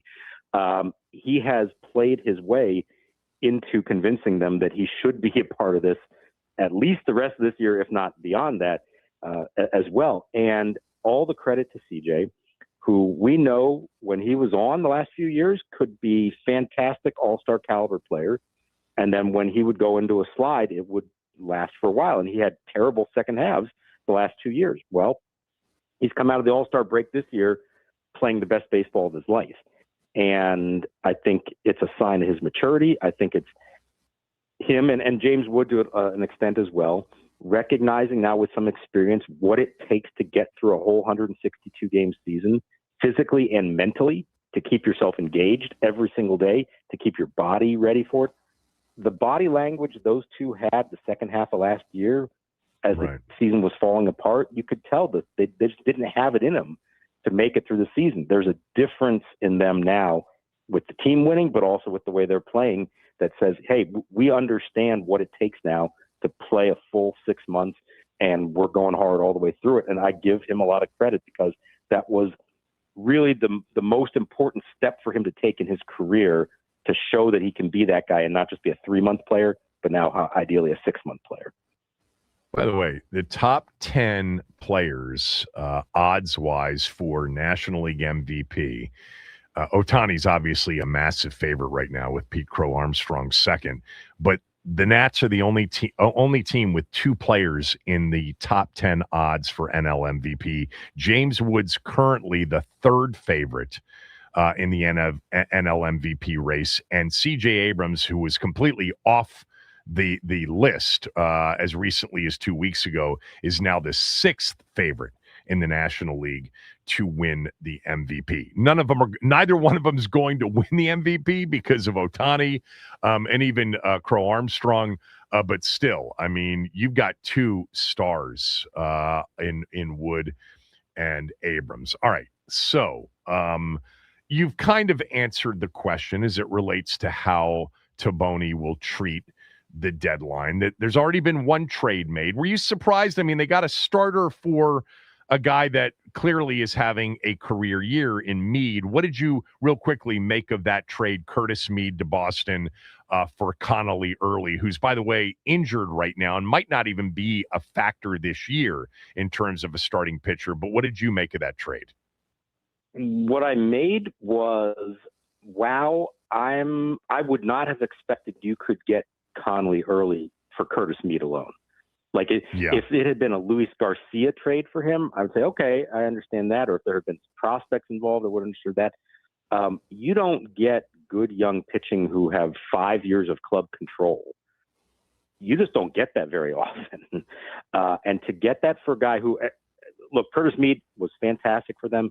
And I agree with what Taboni and Butera both said, which is, I don't think this has been a fluke what he did this year. I think he can be this hitter for years to come.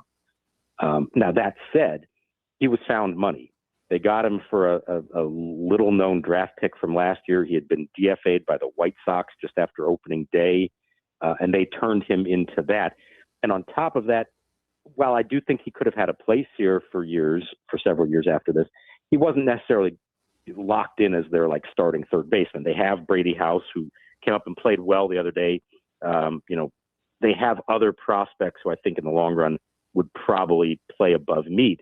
So if you can turn that now into a 24-year-old left-hander who already has had success in the big leagues, already started a winner-take-all playoff game at Yankee Stadium last year, and you've got him for 5 more years, that's a move that is both a long-term move, but it's also potentially a short-term move to help you now. And yes, he's on the IL.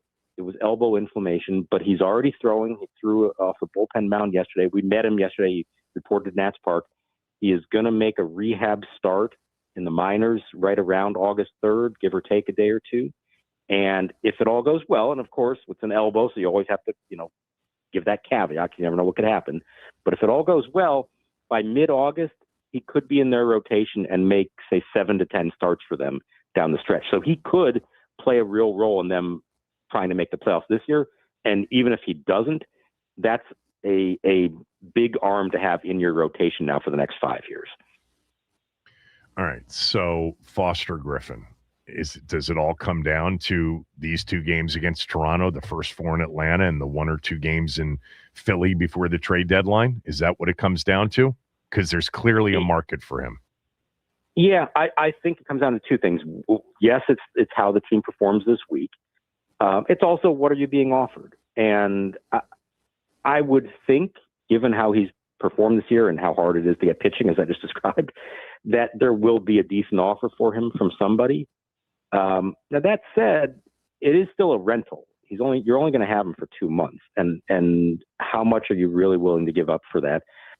And I've been saying this all along, that if you're Taboni and you're going to sell off any pieces, you better get big league ready players in return, or very close to big league ready. This can't be for 19-year-old shortstop at single A who's 3 years down the road.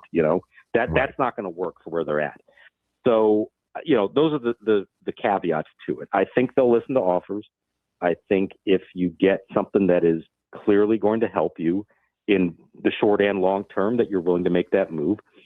But there's also another scenario, which is you keep him, you try to make the playoffs with him, you maybe see if you can convince him to sign an extension before he becomes a free agent. But even if he doesn't, you can still try to do that after the season once he is a free agent. I think there's going to be a connection between him and the team and feel like he liked it here and they should be willing to make him a fair offer.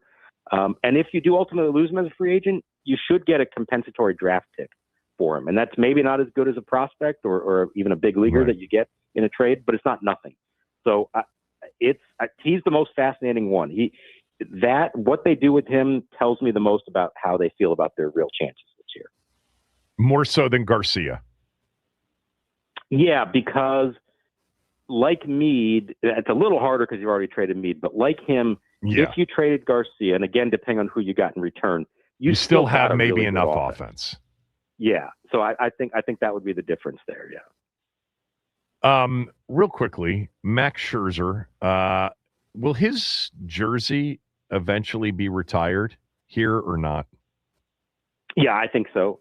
To me, it's number 11 for Zimmerman, 31 for Max, and 37 for Strasburg, provided that Strasburg Those are the three. ownership can heal. But yeah, I think so. And I believe that his cap on his Hall of Fame plaque will have a curly W. If it doesn't, it would be blank, which would be unfortunate. I don't think it's going to be any other team. His most success was clearly here. I think he gets the number retired, and I think he has a Nats cap on his Hall of Fame plaque. All right, one other quick thing, not Nats related. Just for those that aren't paying attention to the baseball season, tell everybody what Jacob Misiorowski's doing in Milwaukee in the season that he's having as a pitcher. It's almost unprecedented to have somebody who throws this hard, and you have to understand, like, every single fastball he throws is over 100 miles an hour, and he can sustain it into the fifth, sixth inning and beyond. The strikeout numbers are insane. Not giving up runs. ERA is microscopic. Everybody who wondered, was that just a flash in the pan when he came up last summer and he dealt with a couple of injuries? No, it's not. This is legit.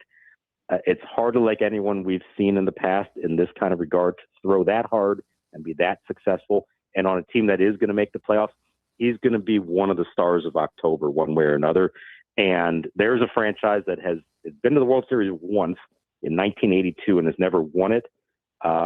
They're going to be all in to try to win right now because you've got an iconic young pitcher leading the way. They're going to be a sentimental favorite for a lot of people to try to make it this year. 82 was the season where they beat the Orioles on the final, so I think the final game of the season to win the American League East. That's the year, right? 82? Yeah, Don Sutton for the Brewers towards the end of his career. Against Palmer, right? That sounds right. I was a little kid, but I vaguely remember that. Because I was looking up, his current, right now he's got his ERA down to, I think it's 1.58, somewhere around there. And, if you look at the all-time ERA numbers, none of them basically are in the last 50 years, with the exception of Gooden. Gooden's up there. He's got a chance to have the best ERA season for any pitcher in the last 50 years. So Gibson, 68, we're beyond 50 years. We're beyond a half century since that. That's how good he's been if he continues to pitch at this level, which would be pretty remarkable. All right. Thanks for doing this. This will be a crazy week to see what happens. I mean, last night didn't help. Losing to a team that's not playing well. They got to get these last two against Toronto to keep that momentum going into the Atlanta series. Appreciate it, Mark, as always. You got it. Thanks, Kevin. Mark Zuckerman, everybody. Big week. We'll be here. Keep it locked into the station for any sort of big trades that the Nats may make. But, man, it does feel like he's right to me that it's how they play here heading into Monday, which is the deadline, and getting 2 wins against Toronto. Losing this series against this team would not be great. Cade Cavalli pitches tonight. So they, like that Colorado game felt last week, this one feels like they got to get this one tonight against Toronto. All right, Kevin Sheehan Show, the Team 980, theteam980.com. Don't forget that we are on our own YouTube channel every day, so you can watch this show on the Team 980's YouTube channel. Hit the subscribe button and hit the like button when you get there.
So Jaden Daniels, in his rookie season, played in 20 football games and started all 20 football games. He did not miss a start in the regular season during his rookie year, even though in that game in which he got hurt against Carolina, he came out of the game relatively early. But he started 20 games, 17 in the regular season, 3 in the postseason, before last year, out of the 17 regular season games, starting in just 7.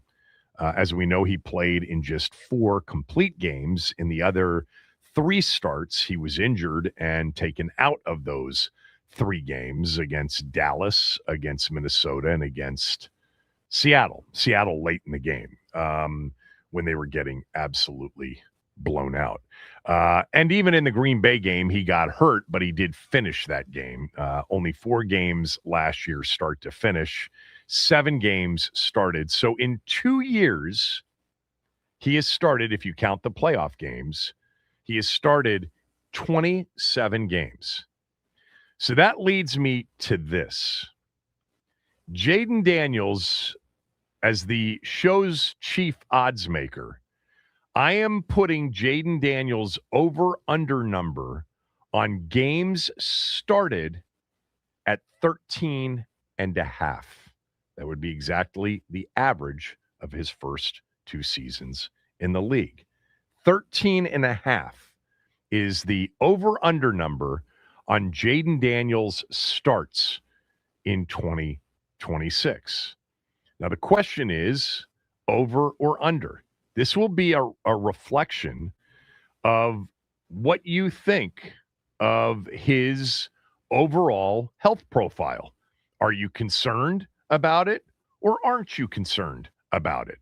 If you're concerned about it, you're going under 13 and a half games started, meaning 13 and a half, okay? That means if you think he is injury prone and it's going to prove out again in year 2, he's going to start fewer games than 13 and a half. That means he's going to start 13 or fewer. If you think his health profile is fine and last year was the aberration, you'll go under, meaning he's going to start 14 games or more. Now, I'm waiting for the one person that calls in and says, Sheehan, he's actually going to start 13 because the other 4 he's going to sit because they'll have the division wrapped up early mid-December before the final 4 games. By the way, if that were the case, he'd still play in those games. Some of them, maybe not the season finale. I wonder what the most games missed because a division was wrapped up for a starting quarterback. I don't think I can remember any quarterback sitting 2 games. The last game, yes, happens all the time. Teams got their playoff positioning wrapped up, the division wrapped up, seeding wrapped up. The starting quarterback is going to sit and get that extra week of rest. Although I think with the number 1 seed, sitting a quarterback for 2 consecutive weeks is dicey and risky.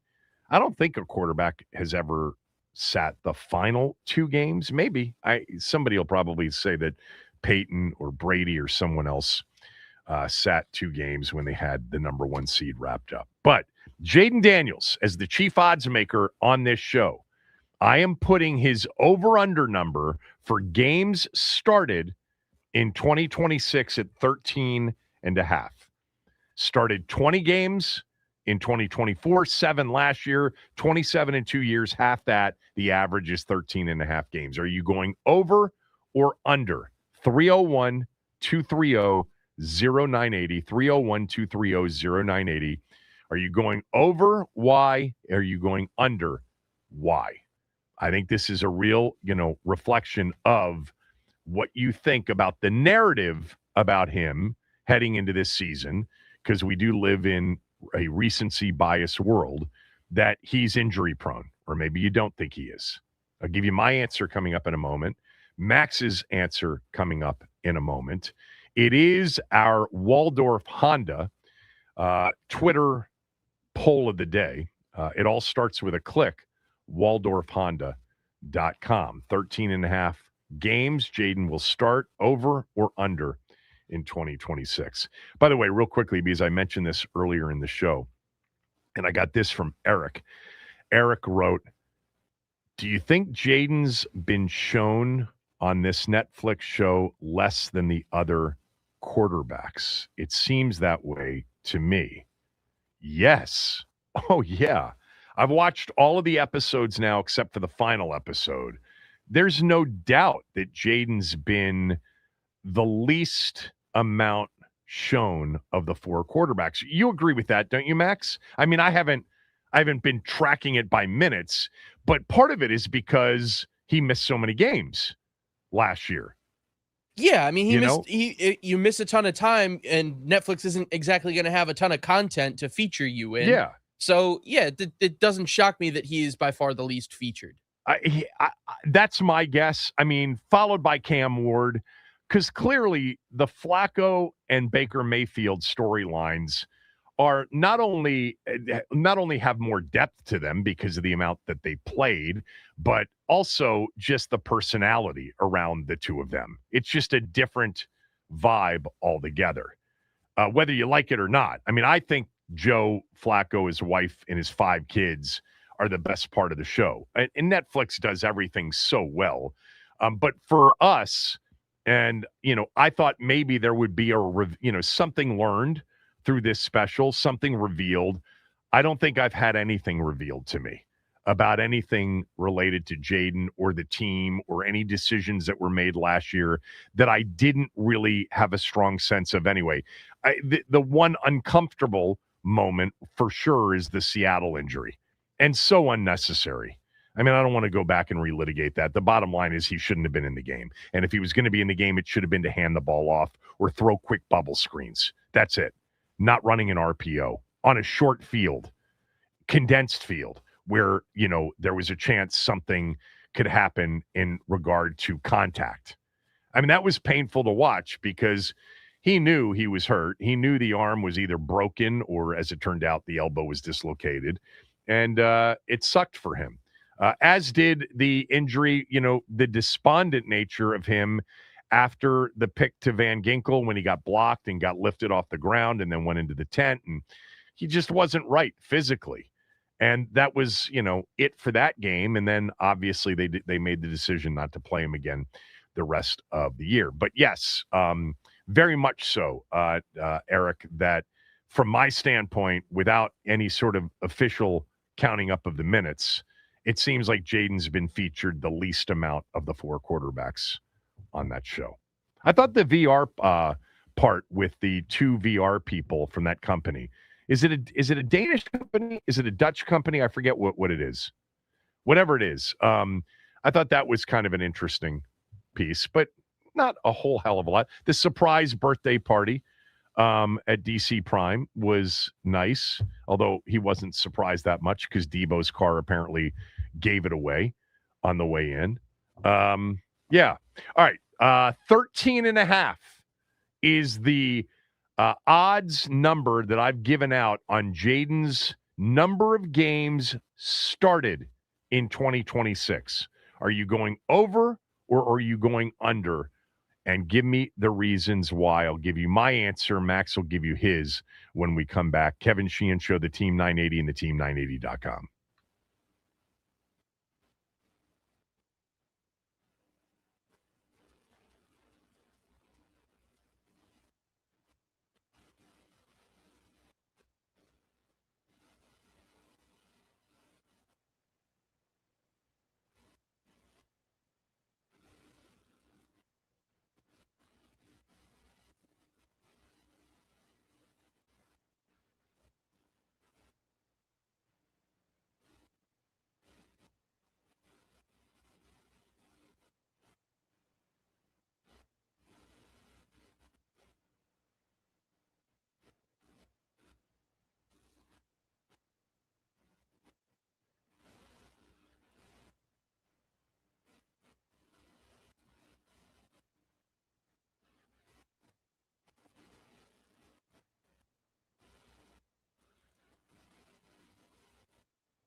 All right. I have set the odds on Jaden Daniels starts in 2026.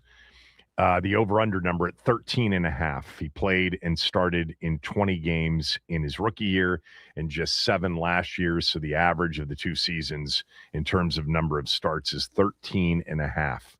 Over or under on how many games Jaden starts in 2026. This will really reflect how you feel and your confidence level in his ability to stay healthy, whether or not it's a legitimate concern for you or not. I'm going over 13.5. Last year, at least based on his college career and his 1 year prior to last year in the NFL, last year is the aberration. It's not the norm. He started 52 of 54 games in 2 different places in college at Arizona State and LSU, and he started all 20 football games, even though he got banged up midway through that season, but he played hurt in 2024 with the injured ribs for at least 2 or 3 starts.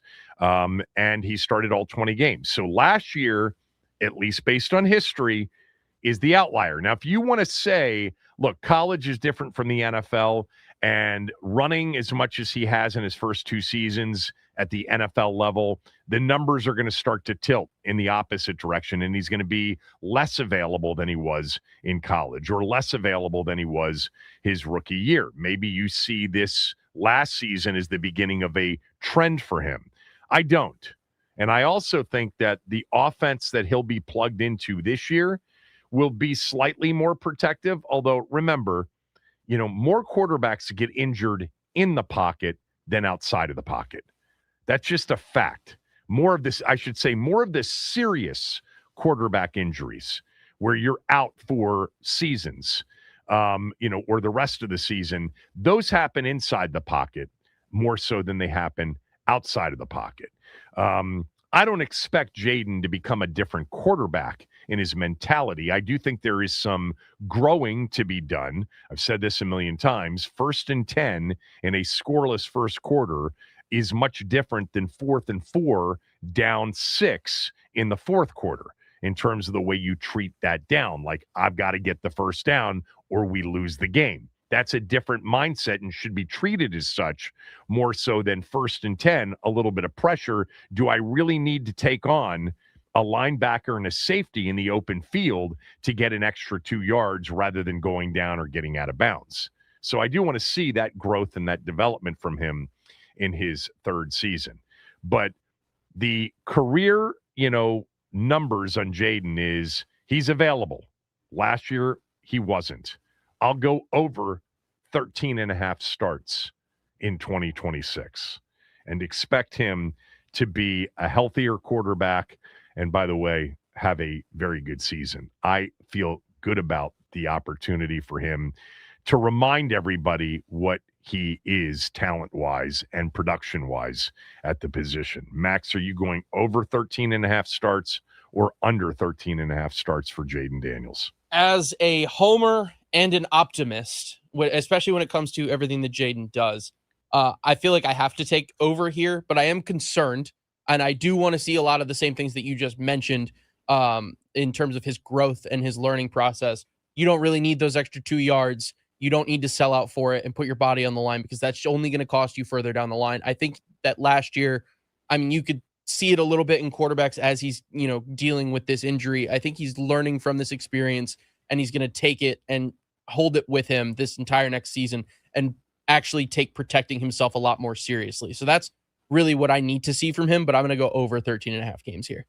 All right, 301-230-0980. You can vote on it as well. I just retweeted it. So if you want to vote on our Waldorf Honda X Twitter poll of the day, over 13.5 starts for Jaden or under 13.5. You can vote on it again at Team 980 or at Kevin Sheehan DC because I just retweeted it. All right, let's start with our guy Bobby in North Carolina. Bobby, over or under 13.5 starts for Jaden in 2026 and why? Kevin, hey buddy, I'm going over. Not even close. He's going to post.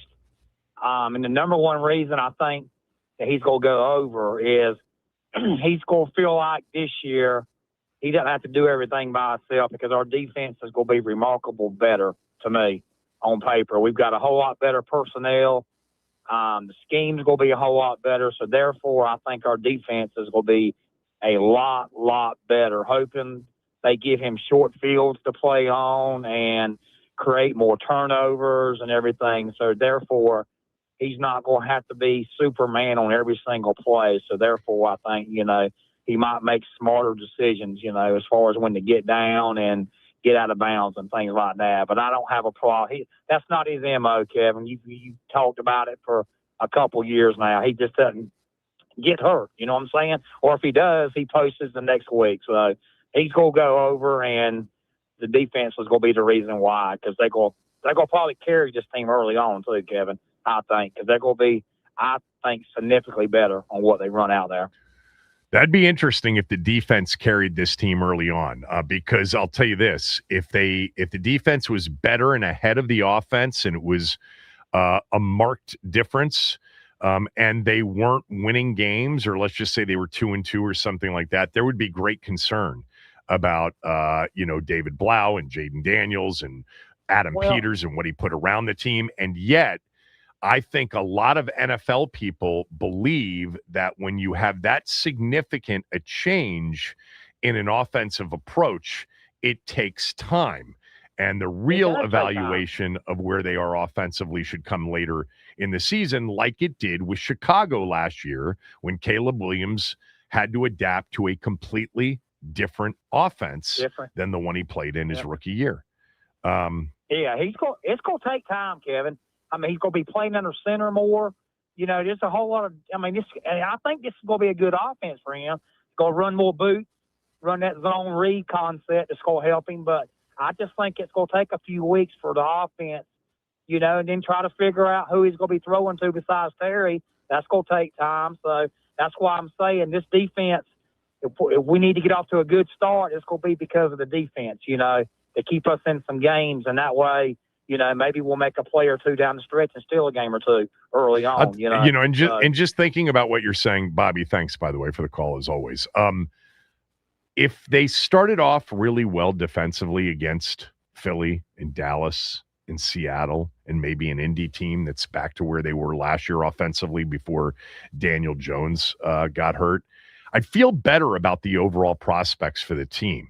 Even if the offense was slow developing. I'm expecting the offense to be a good offense this year, the key being Jaden Daniels. But the thing that would alarm me early in the season is if the offense is at the 2024 level and we're not seeing it from the defense and we're not seeing major improvement. Because to me, that would limit the upside of what they have. I felt throughout 2024, if you guys remember this, I thought the playoffs were a possibility, but I didn't think winning game in the postseason was a possibility because I just didn't think they were good enough defensively to hold up over a couple of games. And they won 2 games on the road.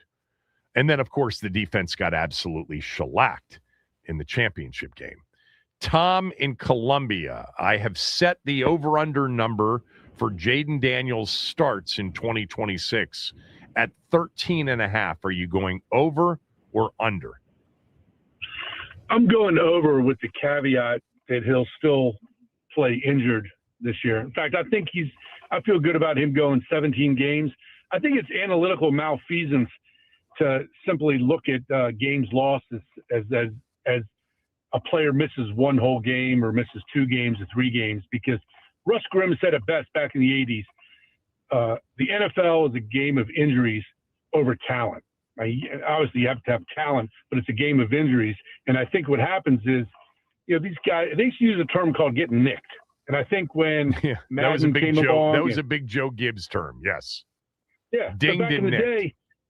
Yeah. So what happened is back, I guess with Madden and fantasy football, you lose those terms because those terms are very real and personal terms. When you play Madden and fantasy football, the player's either in or they're out. The best example is 20-some years ago, Chris Samuels played the whole season on a bum ankle, the whole season. And then I'm listening to sports talk radio in the off season, and they're talking about how his performance was a bit degraded, completely missing the fact that the guy played on a bum ankle. So of course. I think what happens is Yeah. So what happens is we analyze this stuff.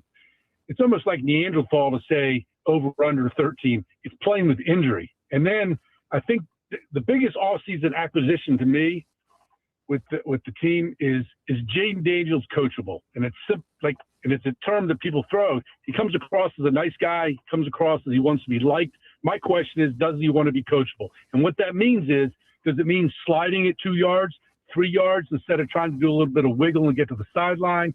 Does it mean getting down and playing for that next play? That's coachability to me. First 2 years, I didn't see it. So this year I'm looking at the big acquisition being, and I don't care about wide receivers. You guys go on and on about Diggs and Ayuk, and my first question is always this. Who has the cojones to say, this is the guy that I'll bring in and is getting cut? And I think McLaren said it best. He's the leader of that wide receiver room. They like their room. And we tend to look at it from Madden and fantasy and say, oh, we'll bring in Ayuk. Well, there's a human being on position 6 and 7, so who are you cutting? So I look at it like this. Jaden Daniels, is he going to show that he's coachable? And part of coachability will reduce injury and games lost, but he's still going to get injured at some point. It's a fact of NFL life. Yeah, I agree with pretty much everything you said, specific to the idea of evaluating players after a season and not accounting for whether or not they were 100% or whether or not they were. I think the biggest area of frustration for me during this offseason is when I've heard actually national NFL pundits write or say Jaden Daniels and the Washington offense regressed in 2025. And Dan Quinn's team really took a big step back without acknowledging that their best players barely played football last year because of injuries. With that said, the one thing that I would just say, if you're implying that you don't think Jaden Daniels is coachable, I would disagree with that. I do think there's areas for him to grow in, and I've pointed those out, and you've actually pointed them out as well. But I think we've seen significant growth in a lot of areas. I mean, if you just go back to early in the 2024 season, when more times than not, as a play broke down and he approached the line of scrimmage, he thought run first, pass second. And then as we got into the season, clearly that was a point of emphasis, and he became very, very lethal as a thrower outside the pocket, extending the play more so than he was early in the season. That's just one example. But overall, yeah, I mean, it is difficult to evaluate players even when they're playing if you don't know specifically what their overall health is. With that said, Tom, the easiest way to do a phone segment is to say how many games you're going to start over or under 13.5 rather than come up with a number of how many he's going to play at 100% versus not. But thank you for the call. Appreciate it. Let's go to Mark in Largo. Mark, 13.5 is the number I've put out there for the number of games he'll start. Are you going over or under? I'm going over. I think he'll play over 13. I think he'll play probably 21 games. I just think that yeah, right. And that's right before Alex Sarr asserts himself as an MVP candidate, and the Wizards are in the NBA Finals. Him and Jaden, they'll be holding up the DC banner after a while. But yeah, he'll be playing 21 games this year. I think I do agree with I see where the last call is coming from, but I do think this is what people have to understand in this town. And I think if you're going to go, and this is where I think a lot of people have to understand there's a similarity between Robert and Jaden. Robert and Jaden, both of them had horrible defenses. Okay? Both of them had horrible defenses. I think this year, Jaden's going to have the best defense he's ever had, which I think will help him. And I think the main reason why Washington's defense is going to be better because they're going to be more athletic, and they're just going to be a blitzing defense, which I think is going to be a problem against the first three teams they're playing, Philadelphia, Dallas, and Seattle. Because, look, as much as people want to talk about Sam Darnold did not play all that great in that Super Bowl. Really, it was more about Kenneth Walker, more so than Sam Darnold. I think if you could have a solid defense, go after Seattle and put pressure on them, I think you'll be fine. I'm not worried about Philadelphia because I think it's going to take Philadelphia time. And that's why I got Washington winning those first 6 to 7 games until they play the Rams. So Yeah, I got them playing 21 games. Even when they wrap up the division, he's going to start. He's just not going to finish. Yeah, you made but Sonny Styles will be rookie of the year, defensive rookie of the year, and I think he will be the best player on this defense, which means the NFC East will one team have the best player on offense and the best player on defense. Very good. I'm just looking at something you said early on, because I think the big difference between 2012's defense and what Jaden's had the last 2 years is they got takeaways. And I'm looking to see what those total numbers were. Okay, here it is So in 2012, it's true that defensively they weren't great. And they would get even worse in the years that would follow. But in 2012, Washington finished tied for 4th in overall defensive takeaways. They had 31 defensive takeaways in 2012, and that was a big difference from last year or 2024. And look, if you are right, and I hope you're right, that the defense ends up being a lot better, that's going to be a massive difference for what he's required to do and what the offense is required to do this coming season. Because let's face it, without their offense in 24, they don't sniff 12 wins. And without their offense last year, actually, even with Mariota playing, they would have probably won fewer than 5 games because their defense was so bad. But they were tied for 4th in takeaways. And they had, by the way, in 2012, the second best turnover differential in the league that year. So that was a big difference between that season and these last 2. Thank you, Mark. Did you have anything to add to that? No. Let it go. Okay. Ian, go ahead. Over or under 13.5 starts for Jaden Daniels in 2026? I will go under, and for 2 reasons. One, what you alluded to, that kind of intelligence and in-game decision-making intelligence. And 2, I just don't trust the weapons that Peters has put around him. Like you said, we don't have receivers that can get obvious separation. You have a lot of unknowns at the running back position. You have unknowns at the tight end position. You have unknowns anybody after Terry.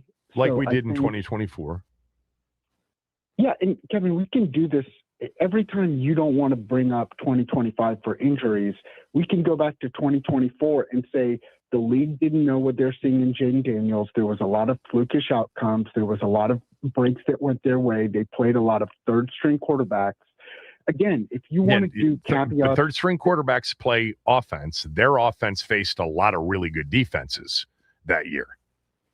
Kevin, you're smart enough to know that when a team has a third-string quarterback playing, their outlook on the game is a little bit different than when the third-string quarterback's a little bit exaggerated. The Saints ended up with their third-string quarterback, but there weren't other third-string quarterbacks. There were some backup quarterbacks that they had to face and some quarterbacks that weren't that great. Look, the 24 season and the idea that it was like this flukish inside straight that they hit is just inaccurate. It's just inaccurate. I'm not saying that. I'm just Kevin, okay. I'm not saying you were that. kind of saying that, but go ahead.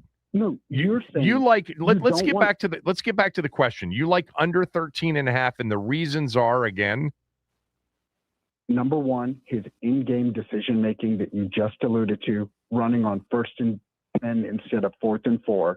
And second, I don't think he has enough weapons that he can get the ball out quickly enough, get them to them, etc. Plus a new offensive coordinator that no one really has a full understanding of what we're going to see. We might see some Ben Johnson. We might see some Kevin O'Connell, but we don't know. We don't know. So there's a lot of variables. So between all that plus his body, I'm going to go under 13.5. Okay.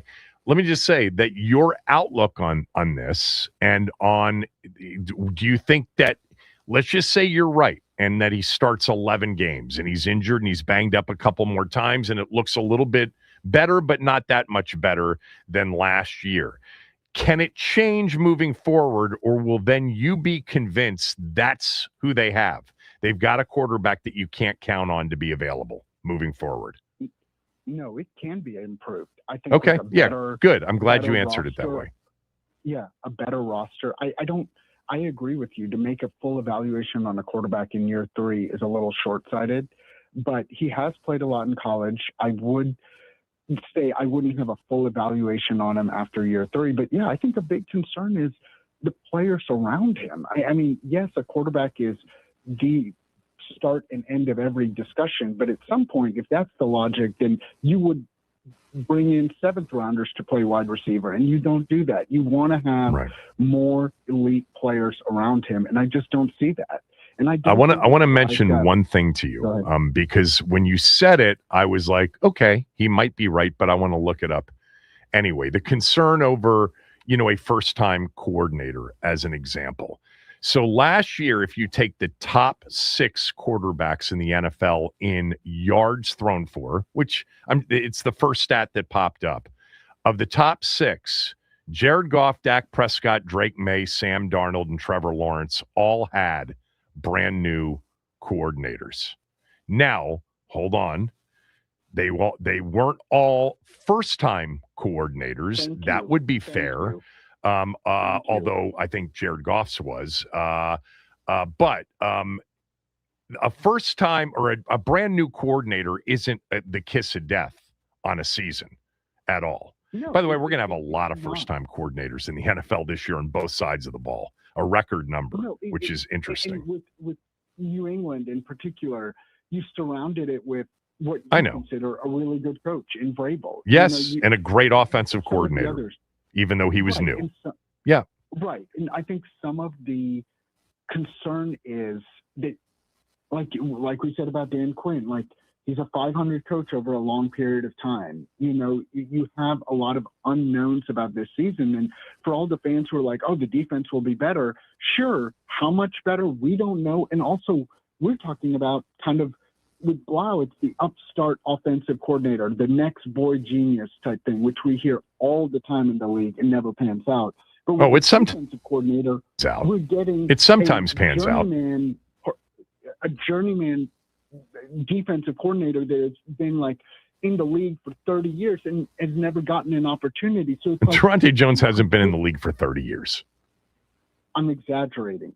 I know. So just, the truth will do. He's brand new. He's been in the league for a while. He's 40, whatever he is, 40-something years old, and this is his first opportunity. Yes, I would just say this, as I've said many times, and I appreciate the call and the response, that I won't blame Dan Quinn if Blau doesn't work out. I'll blame Dan Quinn if Durante Jones doesn't work out. David Blau was as much an organizational decision as it was a Dan Quinn decision. David Blau has been somebody since the moment he walked into the building. Everybody of note identified, oh boy, this guy's different. We don't want to lose him. He's going to replace Cliff eventually as the offensive coordinator before he goes on to be a head coach somewhere. That's been the thing. So there was no walking out on, a delicate tree limb for Dan Quinn to elevate David Blau. Everybody was on board for it. So if it doesn't work out, everybody will be to blame for that. Durante Jones was his pick. He wanted Brian Flores. Brian Flores didn't leave Minnesota. And Durante Jones was the next best thing. And there were guys that were out there with experience of being a defensive coordinator who Washington, interviewed and could have potentially hired. He went with a guy who's been in the league, not for 30 years, but he's been in the league for probably 15. And he's getting his first opportunity.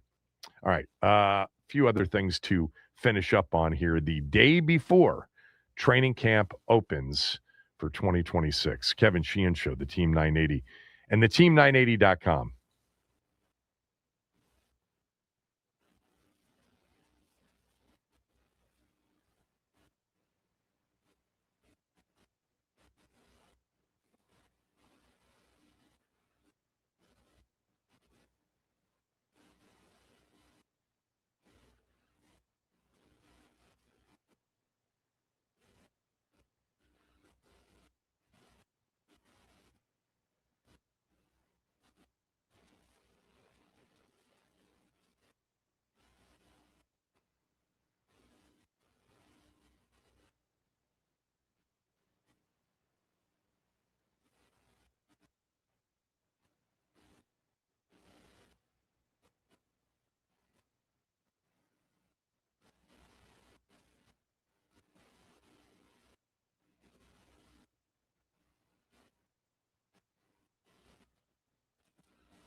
So you guys heard, if you were listening to the show yesterday or my podcast over the weekend, Jeremy Fowler from ESPN was on, talked a lot about how the top 10 position by position list was put together. And some of the pushback that he got, he said some of the biggest pushback was on Jordan Love not being in the top 10 of quarterbacks. He said Myles Garrett was the only player at any of the positions that got every single first place vote. Well, CBS Sports just put out their list of top 10 in every position group. Now, they've got their offensive top 10s out today. They'll have their defensive out tomorrow. This was not a group of NFL executives, GMs, coaches, and scouts voting. This was their, NFL group of so-called experts, reporters, et cetera, voting. But if you are curious about this, quarterbacks, Josh Allen was number one. Patrick Mahomes was number two. So he was supplanted on this list from recent positions in recent years. Mahomes falls to two, Josh Allen number one. I kind of feel like right now, Josh Allen, with Mahomes coming off the injury, is going into this season kind of the number one quarterback. Matt Stafford was number three, which he was on the ESPN list. Joe Burrow, 4. Lamar Jackson, 5. Drake May was 6. Dak Prescott, 7. Justin Herbert, 8. Jordan Love, 9. And then tied for 10th, Jared Goff and Jaden Daniels, which, by the way, was exactly what Jaden was in the ESPN quarterback rankings. He finished tied for 10th, but then they went to tiebreakers, which was interviewing several of the voters. And when they were presented with the players that Jaden was tied with, they voted Caleb Williams 10th. Now, the other 3 quarterbacks that got votes were Trevor Lawrence, Caleb Williams, and Brock Purdy. So Jaden tied for 10th in the CBS Sports rankings of quarterbacks in the NFL. Obviously, we don't have a running back mentioned, so let's go to the wide receivers. Where is Terry on the CBS Sports ranking of wide receivers? Well, he's not in the top 10, which I wouldn't have expected him to be. Chase was 1, Jefferson was 2, Nakua 3, JSN 4, Amon-Ra is 5. Then it's Lamb, Pickens, Nico Collins, Drake London makes their top 10. We've had conversations about Drake London recently. He is super, super talented and big, and we'll see what happens with, their quarterback situation, Tua or Penix Jr. in Atlanta. A.J. Brown falls to 10th. And then there are 6 receivers that were others receiving votes. Tet McMillan in Carolina, Rashee Rice in Kansas City, Chris Olave in New Orleans, Devontae Adams in L.A., Malik Neighbors in New York, and Zay Flowers in Baltimore. So Terry not among the top 16 receiving votes in the CBS Sports. Personally, I think I would take Terry in front of Rashee Rice and at this point, Tet McMillan at this point, maybe Zay Flowers, but he did not get any votes in the ranking of top 10 receivers. I do think it's something that Jeremy Fowler said to me the other day, that I asked him to give me kind of a hunch on who will be ranked much higher than they were this year, next year. And one of the players he immediately went to was Malik Neighbors. Malik Neighbors is an elite level talent. Serious injury last year. Coming off that serious injury, we'll see what he looks like in New York. And also, he will have the issue of, does he have a quarterback that's legit? Now, 2 years ago, with multiple quarterbacks, including Russell Wilson throwing to him, he had a pretty impressive rookie season. That is for sure. Then you get to the only other position where it's possible Washington. Well, tight end, Chig was not in the top 10 or the other 3 that got votes. Offensive tackles, Laramie Tunsil came in tied for 6th. And what was he, 5th on the list for ESPN? I think he was 5th. The best tackles, Penei Sewell, Tristan Wirfs, who, by the way, is a big part of the quarterback special. He is an impressive dude. Trent Williams, 3, Garrett Bowles, 4, Joe Alt, 5, Andrew Thomas, and Laramie Tunsil tied for 6th.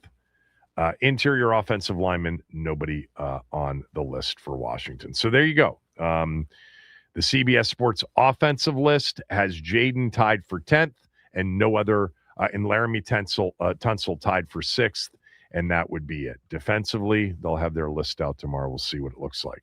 Tomorrow is the first day of training camp. Tonight, both Adam Peters and Dan Quinn will hold their joint press conference, and we'll get some big picture thoughts and probably some interesting answers to questions. I am expecting a Brandon Ayuk or another receiver questions to be asked. I'm not expecting to get much from Adam Peters. He doesn't give you a whole hell of a lot. And then tomorrow we've got our first full practice of training camp 2026 as they build towards the first preseason game, which will be on August 14th against the Dolphins, which will follow some of those intra-squad practices the week leading up to it. All right, that'll do it for today. Chris is next.